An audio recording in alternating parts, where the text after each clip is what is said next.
ನಮಸ್ಕಾರ ಸ್ನೇಹಿತರೆ, ನೀವು ನೋಡ್ತಾ ಇದ್ದೀರಾ ಕಲಾಜ್ಯೋತಿ ಅಕಾಡೆಮಿ ಯೂಟ್ಯೂಬ್ ಚಾನಲ್. ಈ ಒಂದು ವಿಡಿಯೋದಲ್ಲಿ ನಾನು 7ನೇ ತರಗತಿ ವಿಜ್ಞಾನ ವಿಷಯಕ್ಕೆ ಸಂಬಂಧಿಸಿದಂತೆ ಮರುಸಿಂಚನ ಅಭ್ಯಾಸ ಪುಸ್ತಕದ ಚಟುವಟಿಕೆಗಳ ಕುರಿತಾದ ವಿಡಿಯೋನ ಮಾಡ್ತಾ ಇದ್ದೇನೆ. ವಿಡಿಯೋ ಇಷ್ಟ ಆದರೆ ಲೈಕ್ ಮಾಡಿ, ವಿಡಿಯೋನ ನಿಮ್ಮ ಸ್ನೇಹಿತರಿಗೂ ಕೂಡ ಶೇರ್ ಮಾಡಿ, ಚಾನಲ್ನ ಸಬ್ಸ್ಕ್ರೈಬ್ ಮಾಡಿ, ತಪ್ಪದೆ ಬೆಲ್ ಐಕನ್ ಕ್ಲಿಕ್ ಮಾಡಿ. ಅಧ್ಯಾಯ 1, ನನ್ನ ಸುತ್ತಮುತ್ತ ನನಗೆಷ್ಟು ಗೊತ್ತು. ವಿದ್ಯಾರ್ಥಿಗಳೇ, ನಿಮ್ಮ ಸುತ್ತಮುತ್ತ ಅನೇಕ ಸ್ಥಳಗಳನ್ನು ಹಾಗೂ ವ್ಯಕ್ತಿಗಳನ್ನು ನೋಡಿರುತ್ತೀರಿ. ಹಾಗಾದರೆ ಚಟುವಟಿಕೆ 1, ನೀವು ನೋಡಿರುವ ಸುತ್ತಮುತ್ತಲಿನ ಸ್ಥಳಗಳನ್ನು ಪಟ್ಟಿ ಮಾಡಿ. ಉದಾಹರಣೆಗೆ ದೇವಸ್ಥಾನ, ಶಾಲೆ ಇತ್ಯಾದಿ. ಶಾಲೆ, ಮಸೀದಿ, ಗ್ರಾಮ ಪಂಚಾಯಿತಿ, ಕ್ರೀಡಾಂಗಣ, ಗ್ರಂಥಾಲಯ, ಕಾಡು, ನದಿ, ಕೆರೆ, ಉದ್ಯಾನವನ. ನೀವು ಪಟ್ಟಿ ಮಾಡಿರುವ ಸ್ಥಳಗಳಲ್ಲಿ ನಿಮ್ಮ ನೆಚ್ಚಿನ ಸ್ಥಳ ಯಾವುದು ಮತ್ತು ಏಕೆ? ಶಾಲೆ ಮತ್ತು ಗ್ರಂಥಾಲಯ. ಶಾಲೆ ಜ್ಞಾನ ನೀಡುವ ದೇವಾಲಯವಾಗಿದೆ. ಗ್ರಂಥಾಲಯವು ನಮ್ಮ ಸರ್ವತೋಮುಖ ಅಭಿವೃದ್ಧಿಗೆ ಸಹಕಾರಿಯಾಗಿದೆ. ನೀವು ಆಯ್ಕೆ ಮಾಡಿದ ಸ್ಥಳದಲ್ಲಿ ಕೆಲಸ ನಿರ್ವಹಿಸುವ ವ್ಯಕ್ತಿಗಳನ್ನು ಹೆಸರಿಸಿ, ಅವರ ಕಾರ್ಯ ತಿಳಿಸಿ. ಶಿಕ್ಷಕರು ಶಿಕ್ಷಣ ನೀಡುವರು, ಗುರುರಾಜ. ಗ್ರಂಥಪಾಲಕರು ಹರೀಶ. ಗ್ರಂಥಾಲಯದ ಕಾರ್ಯ ಅಚ್ಚುಕಟ್ಟಾಗಿ ಮಾಡುತ್ತಾರೆ. ಚಟುವಟಿಕೆ 2, ಈ ಕೆಳಗೆ ಕೊಟ್ಟಿರುವ ಸ್ಥಳಗಳನ್ನು ಗುರುತಿಸಿ ಆ ಸ್ಥಳದ ಕುರಿತು ಟಿಪ್ಪಣಿ ಬರೆಯಿರಿ.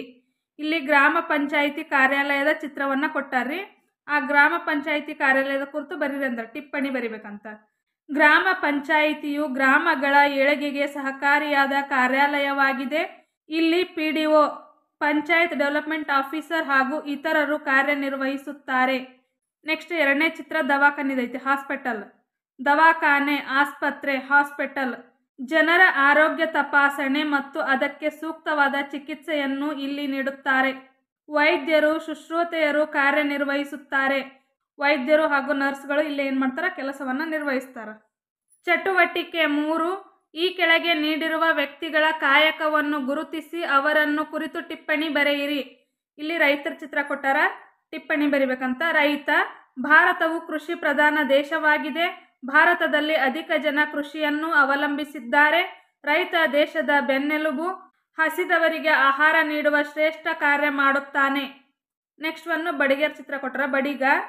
ಬಡಿಗ ಕಾರ್ಪೆಂಟರ್. ಗೃಹ ಉಪಯೋಗಿ ವಸ್ತುಗಳಾದ ಕುರ್ಚಿ, ಟೇಬಲ್, ಮೇಜು, ಮಂಚ, ಬಾಗಿಲು, ಕಿಟಕಿ ಇತ್ಯಾದಿ ವಸ್ತುಗಳನ್ನು ತಯಾರಿಸುತ್ತಾರೆ. ಯೋಜನಾ ಕಾರ್ಯ. ನಿಮ್ಮ ಊರಿನಲ್ಲಿರುವ ಹಾಲು ಉತ್ಪಾದಕರ ಸಂಘ ಅಥವಾ ಸಾರ್ವಜನಿಕ ಗ್ರಂಥಾಲಯಕ್ಕೆ ಭೇಟಿ ನೀಡಿ ಅವುಗಳ ರಚನೆ ಮತ್ತು ಕಾರ್ಯದ ಬಗ್ಗೆ ಮಾಹಿತಿ ಸಂಗ್ರಹಿಸಿರಿ. ನಿಮ್ಮ ಊರಿಗೆ ಗ್ರಾಮ ಪಂಚಾಯತ್ ಕಾರ್ಯಾಲಯ ಏಕೆ ಬೇಕು? ಗ್ರಾಮಗಳ ಅಭಿವೃದ್ಧಿಗೆ ಸಹಾಯಕವಾಗಿವೆ. ಸರ್ಕಾರದ ಹಲವಾರು ಯೋಜನೆಗಳನ್ನು ಜನರಿಗೆ ತಲುಪಿಸಲು ಕಾರ್ಯ ಮಾಡುತ್ತವೆ. ಜನರಿಗೆ ಆರೋಗ್ಯ, ಶುಚಿತ್ವ ಮುಂತಾದವುಗಳ ಕುರಿತು ಅರಿವು ಮೂಡಿಸುತ್ತದೆ.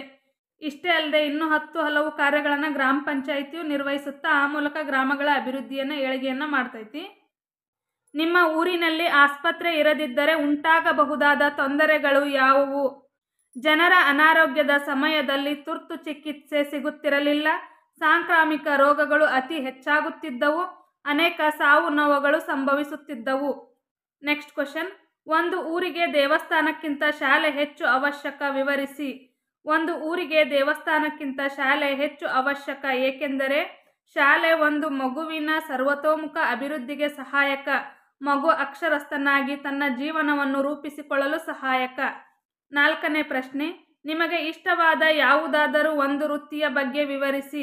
ನನಗೆ ಇಷ್ಟವಾದ ವೃತ್ತಿ ಶಿಕ್ಷಕ ವೃತ್ತಿ, ಏಕೆಂದರೆ ಶಿಕ್ಷಕರು ಅನೇಕ ಮಕ್ಕಳಿಗೆ ವಿದ್ಯೆಯ ಬೆಳಕನ್ನು ನೀಡಿ ಅವರು ತಮ್ಮ ಜೀವನವನ್ನು ಉತ್ತಮವಾಗಿ ನಡೆಸಲು ಸನ್ನದ್ಧರನ್ನಾಗಿ ಮಾಡುತ್ತಾರೆ. ಅಧ್ಯಾಯ 2, ನನ್ನ ಆರೋಗ್ಯ. ವಿದ್ಯಾರ್ಥಿಗಳೇ, ಆರೋಗ್ಯವು ಸಂಪೂರ್ಣ ದೈಹಿಕ, ಮಾನಸಿಕ ಮತ್ತು ಸಾಮಾಜಿಕ ಯೋಗಕ್ಷೇಮದ ಸ್ಥಿತಿಯಾಗಿದೆ. ಆರೋಗ್ಯದಿಂದಿರಲು ನಾವು ಅನೇಕ ಚಟುವಟಿಕೆಗಳನ್ನು ಮಾಡುತ್ತೇವೆ. ಚಟುವಟಿಕೆ 1, ಈ ಕೆಳಗಿನ ಚಿತ್ರಗಳನ್ನು ಗಮನಿಸಿ. ಇದರಲ್ಲಿನ ಯಾವ ಚಟುವಟಿಕೆಗಳು ಆರೋಗ್ಯದಿಂದ ಇರಲು ಪೂರಕ ಹಾಗೂ ಯಾವುದು ಪೂರಕವಲ್ಲ ಎಂಬುದನ್ನು ವಿವರಿಸಿ. ಇಲ್ಲಿ ನೋಡ್ರಿ, ಇವು ಎಲ್ಲ ಚಿತ್ರ ನೋಡ್ಕೋರಿ ಒಂದ್ಸಲ. ಯಾವುದು ಆರೋಗ್ಯಕ್ಕೆ ಪೂರಕ, ಯಾವುದು ಆರೋಗ್ಯಕ್ಕೆ ಪೂರಕ ಅಲ್ಲ ಅಂತೇಳಿ ನಾವು ಇಲ್ಲಿ ಕೆಳಗೆ ಬರಿಬೇಕು ವಿವರಣೆ. ಆರೋಗ್ಯಕ್ಕೆ ಪೂರಕವಾದ ಚಟುವಟಿಕೆಗಳು: ವ್ಯಾಯಾಮ ಮಾಡುವುದು ಮತ್ತು ಕ್ರೀಡೆ. ಆಟ ಆಡೋದು ಮತ್ತು ವ್ಯಾಯಾಮ ಮಾಡೋದು ಆರೋಗ್ಯಕ್ಕೆ ಪೂರಕವಾಗಿವೆ. ಇವುಗಳಿಂದ ನಾವು ದೈಹಿಕವಾಗಿ, ಮಾನಸಿಕವಾಗಿ ಮತ್ತು ಬೌದ್ಧಿಕವಾಗಿ ಸದೃಢರಾಗುತ್ತೇವೆ. ಆರೋಗ್ಯಕ್ಕೆ ಪೂರಕವಲ್ಲದ ಚಟುವಟಿಕೆಗಳು: ಅತಿ ಹೆಚ್ಚು ಟಿವಿ ಮತ್ತು ಮೊಬೈಲ್ಗಳನ್ನು ನೋಡುವುದು, ಜಂಕ್ ಫುಡ್ ಸೇವನೆ ಮಾಡುವುದು, ತಡವಾಗಿ ಏಳುವುದು ಇವೆಲ್ಲವೂ ಕೂಡ ನಮ್ಮ ಆರೋಗ್ಯದ ಮೇಲೆ ದುಷ್ಪರಿಣಾಮವನ್ನು ಬೀರುತ್ತವೆ. ಚಟುವಟಿಕೆ 2. ಈ ಕೆಳಗಿನ ಕೋಷ್ಟಕದಲ್ಲಿ ಕೆಲವು ಅಭ್ಯಾಸ ಕ್ರಮಗಳನ್ನು ಪಟ್ಟಿ ಮಾಡಲಾಗಿದೆ. ನೀವು ಈ ಅಭ್ಯಾಸ ಕ್ರಮಗಳನ್ನು ಅನುಸರಿಸಿದರೆ ನಾನು ಹೌದು ಎಂದು ಅಥವಾ ನೀವು ಅನುಸರಿಸದಿದ್ದರೆ ನಾನು ಅಲ್ಲ ಎಂದು ಬರೆದು ಕಾರಣವನ್ನು ವಿವರಿಸಿ. ಕ್ರಮ ಸಂಖ್ಯೆ: ಅಭ್ಯಾಸ ಕ್ರಮಗಳು: ನಾನು ಹೌದು ಅಥವಾ ನಾನು ಅಲ್ಲ. ಕಾರಣ: ನಾನು ಪ್ರತಿನಿತ್ಯ ಹಲ್ಲು ಉಜ್ಜುವೆನು. ನಾನು ಹೌದು. ಕಾರಣ: ಆರೋಗ್ಯವಾಗಿರಲು. 2ನೇದು, ನಾನು ಬೆಳಗ್ಗೆ 8 ಗಂಟೆಗೆ ಏಳುವೆನು. ನಾನು ಅಲ್ಲ. ಬೇಗ ಏಳುವುದು ಆರೋಗ್ಯಕ್ಕೆ ಹಿತಕರ. 3ನೇ ಪಾಯಿಂಟ್, ನಾನು ಗೆಳೆಯರೊಂದಿಗೆ ಆಟ ಆಡುವೆ. ನಾನು ಹೌದು. ಕಾರಣ: ಆಟ ಆಡುವುದರಿಂದ ದೈಹಿಕ ಮತ್ತು ಮಾನಸಿಕ ಆರೋಗ್ಯ ವೃದ್ಧಿಯಾಗುತ್ತದೆ.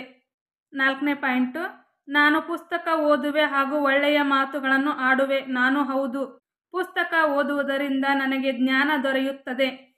ಒಳ್ಳೆಯ ಮಾತುಗಳನ್ನು ಆಡುವುದರಿಂದ ಮಾನಸಿಕ ಆರೋಗ್ಯ ವೃದ್ಧಿಯಾಗುತ್ತದೆ. ನಾನು ಊಟ ಮಾಡುವಾಗ ತರಕಾರಿಯನ್ನು ತಟ್ಟೆಯಲ್ಲಿ ಹೊರಹಾಕುವೆನು. ನಾನು ಅಲ್ಲ. ಊಟದಲ್ಲಿ ಎಲ್ಲ ತರಕಾರಿಗಳನ್ನು ತಿನ್ನುವುದರಿಂದ ಆರೋಗ್ಯ ವೃದ್ಧಿಯಾಗುತ್ತದೆ. 6ನೇ ಪಾಯಿಂಟ್, ನಾನು ಊಟದ ಮೊದಲು ಸಾಬೂನಿನಿಂದ ಕೈ ತೊಳೆಯುವೆನು. ನಾನು ಹೌದು. ಕಾರಣ: ಊಟದ ಮೊದಲು ಕೈ ಶುಚಿಯಾಗಿರಲು. 7ನೇ ಪಾಯಿಂಟ್, ನಾನು 2 ದಿನಕ್ಕೆ ಒಮ್ಮೆ ಸ್ನಾನ ಮಾಡುವೆನು. ನಾನು ಅಲ್ಲ. ಪ್ರತಿದಿನ ಸ್ನಾನ ಮಾಡಬೇಕು. ನಮ್ಮ ಜೀವನ ಶೈಲಿಯು ನಮ್ಮ ಆರೋಗ್ಯದ ಮೇಲೆ ಹೇಗೆ ಪರಿಣಾಮ ಬೀರುತ್ತದೆ ವಿವರಿಸಿರಿ. ನಮ್ಮ ಜೀವನ ಶೈಲಿಯು ಆರೋಗ್ಯದ ಮೇಲೆ ಪರಿಣಾಮ ಬೀರುತ್ತದೆ. ನಾವು ಉತ್ತಮ ಆರೋಗ್ಯ ಶೈಲಿ ಅಂದರೆ ದಿನನಿತ್ಯ ಬೇಗ ಮಲಗಿ ಬೇಗ ಏಳುವುದು, ವ್ಯಾಯಾಮ ಮಾಡುವುದು, ಕ್ರೀಡೆ ಆಟಗಳನ್ನು ಆಡುವುದು, ಉತ್ತಮ ಹವ್ಯಾಸ ಇವೆಲ್ಲವೂ ಕೂಡ ನಮ್ಮ ದೈಹಿಕ ಮತ್ತು ಮಾನಸಿಕ ಆರೋಗ್ಯಕ್ಕೆ ಉಪಯುಕ್ತವಾಗಿವೆ. 2ನೇ ಪ್ರಶ್ನೆ, ಪ್ರತಿನಿತ್ಯ ಹೆಚ್ಚು ಮೊಬೈಲ್ ವೀಕ್ಷಣೆಯಿಂದ ಆರೋಗ್ಯದ ಮೇಲೆ ಉಂಟಾಗುವ ಪರಿಣಾಮಗಳೇನು? ನಿದ್ರಾಹೀನತೆ ಉಂಟಾಗುತ್ತಾ? ಆರೋಗ್ಯದ ಸಮಸ್ಯೆಗಳು: ತಲೆನೋವು, ಕಣ್ಣಿನ ಸಮಸ್ಯೆ ಉಂಟಾಗುತ್ತಾ? ಸಮಯದ ಅಪವ್ಯಯವಾಗುತ್ತದೆ. ಅಧ್ಯಾಯ 3. ಸಾರಿಗೆಯ ವಿಧಗಳು. ಒಂದು ಸ್ಥಳದಿಂದ ಮತ್ತೊಂದು ಸ್ಥಳಕ್ಕೆ ಮನುಷ್ಯರು, ಪ್ರಾಣಿಗಳು ಮತ್ತು ಸರಕುಗಳ ಸಾಗಾಣಿಕೆಯನ್ನು ಸಾರಿಗೆ ಎನ್ನುವರು. ನಾವು ಪ್ರತಿನಿತ್ಯ ಬೇರೆ ಬೇರೆ ಸ್ಥಳಗಳಿಗೆ ಹೋಗಲು ಮತ್ತು ಸರಕು ಸಾಗಿಸಲು ಬಳಸುತ್ತೇವೆ. ಉದಾಹರಣೆಗೆ ಸೈಕಲ್ಲು, ಕಾರು, ರೈಲು, ಬಸ್ಸು, ಟ್ರ್ಯಾಕ್ಟರ್ ಇತ್ಯಾದಿ. ಚಟುವಟಿಕೆ 1. ನೀವು ಸ್ಥಳೀಯವಾಗಿ ನೋಡಿರುವ ವಿವಿಧ ವಾಹನಗಳನ್ನು ಪಟ್ಟಿ ಮಾಡಿರಿ. ಬಸ್ಸು, ಲಾರಿ, ಕಾರು, ಬೈಕು, ಜಟಕಾ-ಬಂಡಿ, ಎತ್ತಿನ ಗಾಡಿ, ರೈಲು ಇನ್ನೂ ಮುಂತಾದವುಗಳು. ಚಟುವಟಿಕೆ 2. ಕೆಳಗೆ ನೀಡಿರುವ ವಾಹನಗಳ ಚಿತ್ರಗಳನ್ನು ಗಮನಿಸಿ. ಅವುಗಳು ಚಲಿಸುವ ಆಧಾರದ ಮೇಲೆ ಈ ಕೆಳಗೆ ಸೂಚಿಸಿರುವಂತೆ ಅದರ ಸುತ್ತ ವೃತ್ತ ಹಾಕಿ ವಿಂಗಡಿಸಿರಿ. ಚಿತ್ರ ನೋಡ್ರಿ. ಆಮೇಲೆ ಸೂಚನೆಯ ಪ್ರಕಾರ ವೃತ್ತ ಹಾಕೋದಂತ ಹೇಳ್ಯಾರ. ಸೂಚನೆ: ನೆಲದ ಮೇಲೆ ಚಲಿಸುವ ವಾಹನಗಳಿಗೆ ಕೆಂಪು ಬಣ್ಣದ ಶಾಯಿಯಿಂದ ವೃತ್ತ ಹಾಕಿರಿ. ಇಲ್ಲಿ ಕೇಸರಿ ಕಲರ್ ಎಲ್ಲ ವೃತ್ತ ಹಾಕಿರಿ. ಇವೆಲ್ಲ ನೆಲದ ಮೇಲೆ ಚಲಿಸುವಂಥ ವಾಹನಗಳ್ರಿ. ನೆಕ್ಸ್ಟು, ನೀರಿನ ಮೇಲೆ ಚಲಿಸುವ ವಾಹನಗಳಿಗೆ ನೀಲಿ ಬಣ್ಣದ ಶಾಯಿಯಿಂದ ವೃತ್ತ ಹಾಕ್ರಿ ಅಂತ ಹೇಳ್ಯಾರ. ಇಲ್ಲಿ ಹಡಗು ಐತಿ ನೋಡ್ರಿ. ಹಡಗು ನೀರಿನಾಗ ಚಲಿಸ್ತೈತಿ, ಅದಕ್ಕೆ ನೀಲಿ ಬಣ್ಣದಿಂದ ವೃತ್ತ ಹಾಕಿವಿ. ನೆಕ್ಸ್ಟ್, ಆಕಾಶದಲ್ಲಿ ಚಲಿಸುವ ವಾಹನಗಳಿಗೆ ಕಪ್ಪು ಬಣ್ಣದ ಶಾಯಿಯಿಂದ ವೃತ್ತ ಹಾಕಿರಿ. ಇಲ್ಲೈತೆ ನೋಡ್ರಿ, ಏರೋಪ್ಲೇನು ಮತ್ತು ಹೆಲಿಕಾಪ್ಟರ್ ಇವೆರಡೂ ಕೂಡ ಆಕಾಶದಾಗ ಚಲಿಸ್ತವೆ. ಹಾಗಾಗಿ ಕಪ್ಪು ಬಣ್ಣದ ಶಾಯಿಯಿಂದ ವೃತ್ತವನ್ನು ಹಾಕಿದ್ದೇನೆ. ಗುಂಪಿನಲ್ಲಿ ಚರ್ಚಿಸಿ ಕೆಳಗಿನ ಕೋಷ್ಟಕವನ್ನು ಭರ್ತಿ ಮಾಡಿರಿ. ಭೂಮಾರ್ಗ: ನೆಲದ ಮೇಲೆ ಚಲಿಸುವ ವಾಹನಗಳು ಬಸ್ಸು, ಲಾರಿ, ಬೈಕು, ರೈಲು, ಸ್ಕೂಟರು, ಸೈಕಲ್. ಜಲಮಾರ್ಗ: ನೀರಿನ ಮೇಲೆ ಚಲಿಸುವ ವಾಹನಗಳು ಹಡಗು, ತೆಪ್ಪ. ವಾಯುಮಾರ್ಗ: ಗಾಳಿಯಲ್ಲಿ ಚಲಿಸುವ ವಾಹನಗಳು ವಿಮಾನ, ಹೆಲಿಕಾಪ್ಟರ್. ಚಟುವಟಿಕೆ 3. ವಾಹನಗಳಿಂದ ಆಗುವ ಉಪಯೋಗಗಳನ್ನು ಚಿತ್ರದಲ್ಲಿ ಗಮನಿಸಿ ವಿವರಿಸಿರಿ. ಮೊದಲನೇದಾಗಿ ಇಲ್ಲಿ ಲಾರಿ ಚಿತ್ರ ಕೊಟ್ಟಾರ್ರಿ. ಲಾರಿ ಭಾರವಾದ ವಸ್ತುಗಳನ್ನು ಸಾಗಿಸಲು ಸಹಾಯಕ. ಒಂದೇ ಸಮಯದಲ್ಲಿ ಬಹಳ ವಸ್ತುಗಳನ್ನು ಸಾಗಿಸಲಾಗುತ್ತದೆ. ನೆಕ್ಸ್ಟ್, ರೈಲಿನ ಚಿತ್ರ ಕೊಟ್ಟಾರ. ರೈಲು ಬಹುಸಂಖ್ಯೆಯ ಜನರು ಒಂದೇ ವೇಳೆಗೆ ಸಂಚರಿಸಲು ಸಹಾಯಕ. ಸಾರಿಗೆ ವೆಚ್ಚ ಕಡಿಮೆ ಇರುವುದರಿಂದ ಜನಸಾಮಾನ್ಯರಿಗೆ ಉಪಯುಕ್ತವಾಗಿದೆ. ನೆಕ್ಸ್ಟ್, ಇಲ್ಲಿ ರಾಕೆಟ್ ಚಿತ್ರ ಕೊಟ್ಟಾರ. ರಾಕೆಟ್ ಕೃತಕ ಉಪಗ್ರಹಗಳನ್ನು ಬಾಹ್ಯಾಕಾಶಕ್ಕೆ ಸಾಗಿಸಲು ಸಹಕಾರಿಯಾಗಿದೆ. ನೆಕ್ಸ್ಟ್ ಚಿತ್ರ ಅಗ್ನಿಶಾಮಕ ದಳದವ್ರ ಚಿತ್ರ ಕೊಟ್ಟಾರ. ಅಗ್ನಿಶಾಮಕ ದಳ ಹಲವಾರು ಅಗ್ನಿ ಅವಘಡಗಳನ್ನು, ಬೆಂಕಿಯನ್ನು ನಂದಿಸಲು ಸಹಕಾರಿಯಾಗಿದೆ. ನೆಕ್ಸ್ಟ್ ಒಂದು ಆಂಬ್ಯುಲೆನ್ಸಿನ ಚಿತ್ರ ಕೊಟ್ಟಾರ. ಆಂಬ್ಯುಲೆನ್ಸ್ ಆರೋಗ್ಯದ ಸಮಸ್ಯೆ ಇರುವವರನ್ನು ತುರ್ತಾಗಿ ಆಸ್ಪತ್ರೆಗೆ ಕರೆತರಲು ಇದು ಉಪಯುಕ್ತವಾಗಿದೆ. ಮೌಲ್ಯಾಂಕನ ಪ್ರಶ್ನೆಗಳು: ಸಾಮಾನ್ಯವಾಗಿ ನೇಗಿಲಿನಿಂದ ಹೊಲದಲ್ಲಿ ಉಳುವುದನ್ನು ನೋಡಿರುತ್ತೀರಿ. ಇದಲ್ಲದೆ ಬೇರೆ ಯಾವ ವಾಹನಗಳಿಂದ ಹೊಲವನ್ನು ಉಳಬಹುದು? ಟ್ರ್ಯಾಕ್ಟರ್, ಕಲ್ಟಿವೇಟರ್ನಿಂದ ಕೂಡ ಹೊಲವನ್ನು ಉಳಬಹುದಾಗಿದೆ. ನೆಕ್ಸ್ಟ್ ಕ್ವಶನ್, ನಿಮ್ಮ ಸ್ಥಳೀಯ ಪ್ರದೇಶದಲ್ಲಿ ಯಾವುದಾದರೂ ಕಟ್ಟಡಕ್ಕೆ ಬೆಂಕಿ ಹತ್ತಿದಾಗ ನಂದಿಸಲು ಯಾವ ವಾಹನವನ್ನು ಬಳಸುತ್ತಾರೆ ಮತ್ತು ಅಲ್ಲಿಯ ಜನರನ್ನು ಹೇಗೆ ರಕ್ಷಿಸುತ್ತಾರೆ? ನಾವು ಅಗ್ನಿಶಾಮಕ ವಾಹನದವರಿಗೆ ಫೋನ್ ಮಾಡ್ತೀವಿ. ಬೆಂಕಿ ಅವಘಡ ಆದ್ರಂದ್ರೆ ಬೆಂಕಿಯನ್ನು ಆರಿಸಿ ಅಲ್ಲಿನ ಜನರನ್ನು ರಕ್ಷಿಸುತ್ತಾರೆ. ಅಧ್ಯಾಯ 4, ಸುತ್ತಲಿನ ಜನರ ಸಂದರ್ಶನ. ಚಟುವಟಿಕೆ 1, ನಿಮ್ಮ ಶಾಲೆಯ ಅಥವಾ ಹತ್ತಿರದ ಶಾಲೆಯ ಕೈತೋಟದಲ್ಲಿರುವ ಗಿಡಗಳ ಉಪಯೋಗಗಳನ್ನು ಕುರಿತು ಕೆಳಗಿನ ಪ್ರಶ್ನೆಗಳ ಸಹಾಯದಿಂದ ನಿಮ್ಮ ಶಾಲೆಯ ಅಥವಾ ಹತ್ತಿರದ ಶಾಲೆಯ ಶಿಕ್ಷಕರನ್ನು ಸಂದರ್ಶಿಸಿ. ಪ್ರಶ್ನೆಗಳು: ನಮ್ಮ ಶಾಲೆಯ ಆವರಣದಲ್ಲಿ ನಾವು ಗಿಡಗಳನ್ನು ಬೆಳೆಸುವುದರ ಅನುಕೂಲಗಳೇನು? ಗಿಡಗಳು ನಮಗೆ ನೆರಳನ್ನು ನೀಡುತ್ತವೆ. ನೆರಳನ್ನು ಪಡೆಯಲು, ಆಮ್ಲಜನಕವನ್ನು ಪಡೆಯಲು, ಶಾಲೆ ಸುಂದರವಾಗಿ ಕಾಣಲು, ಶಾಲೆ ಸುಂದರವಾಗಿ ಕಂಗೊಳಿಸಲು ಗಿಡಗಳು ಅವಶ್ಯಕವಾಗಿವೆ. ನಮ್ಮ ಕೈತೋಟದಲ್ಲಿ ತರಕಾರಿಗಳನ್ನು ಬೆಳೆಯುವಾಗ ಉಂಟಾಗುವ ಕೀಟಬಾಧೆಗಳಿಗೆ ಪರಿಹಾರ ತಿಳಿಸಿ. ನಮ್ಮ ಕೈತೋಟದಲ್ಲಿ ತರಕಾರಿ ಬೆಳೆಯುವಾಗ ಉಂಟಾಗುವ ಕೀಟಬಾಧೆಗಳಿಗೆ ಕ್ರಿಮಿನಾಶಕ, ಸಾವಯವ ಕೀಟಹಾರಿ ಗೊಬ್ಬರ ಬಳಸುವುದು. ನಿಮ್ಮ ಶಾಲೆಯ ಕೈತೋಟದಲ್ಲಿ ಯಾವ ಯಾವ ಔಷಧೀಯ ಸಸ್ಯಗಳನ್ನು ಬೆಳೆಯಬಹುದು? ನಮ್ಮ ಶಾಲೆಯ ಕೈತೋಟದಲ್ಲಿ ಪುದೀನ, ಬೇವು, ತುಳಸಿ, ಕಾಮಕಸ್ತೂರಿ, ದಾಸವಾಳ, ಶುಂಠಿ, ಅರಿಶಿಣದ ಸಸ್ಯ ಇತ್ಯಾದಿಗಳನ್ನು ಬೆಳೆಯಬಹುದಾಗಿದೆ. ನಿಮ್ಮ ಶಾಲಾ ಕೈತೋಟಕ್ಕಾಗಿ ಸಾವಯವ ಗೊಬ್ಬರವನ್ನು ಹೇಗೆ ತಯಾರಿಸಿಕೊಳ್ಳಬಹುದು? ಹಸಿ ತರಕಾರಿ, ಸೊಪ್ಪು, ಒಣಗಿದ ಎಲೆ, ಹಣ್ಣಿನ ಸಿಪ್ಪೆ ಇತರ ವಸ್ತುಗಳನ್ನು ಒಂದು ಚಿಕ್ಕ ಗುಂಡಿಯಲ್ಲಿ ಹಾಕಿ ಮಣ್ಣು ಮುಚ್ಚಬೇಕು. ಕೆಲ ದಿನಗಳ ನಂತರ ಸಾವಯವ ಗೊಬ್ಬರ ತಯಾರಾಗುತ್ತದೆ. ನಿಮ್ಮ ಶಾಲೆಯ ಕೈತೋಟದಲ್ಲಿ ಮಣ್ಣಿನ ಫಲವತ್ತತೆಯನ್ನು ಹೆಚ್ಚಿಸಿಕೊಳ್ಳುವ ಬಗ್ಗೆ ತಿಳಿಸಿ. ಸಾವಯವ ಗೊಬ್ಬರದ ಬಳಕೆ ಮಣ್ಣಿನ ಸವಕಳಿಯನ್ನು ತಡೆಗಟ್ಟುವುದು. ದ್ವಿದಳ ಧಾನ್ಯಗಳ ಬೆಳೆಗಳನ್ನು ಬೆಳೆಯುವುದು.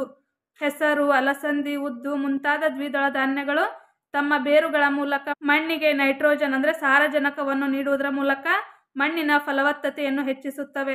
ಆದ್ದರಿಂದ ದ್ವಿದಳ ಧಾನ್ಯಗಳನ್ನು ಬೆಳೆಯಬೇಕು. ಸೂಚನೆ: ಪ್ರಶ್ನೆಗಳಿಗೆ ಸಂಗ್ರಹಿಸಿದ ಉತ್ತರಗಳ ಆಧಾರದ ಮೇಲೆ ಆವರಣದಲ್ಲಿ ನೀಡಿದ ಸುಳಿವುಗಳನ್ನು ಬಳಸಿಕೊಂಡು ಸಂದರ್ಶನದ ವರದಿಯನ್ನು ತಯಾರಿಸಿ.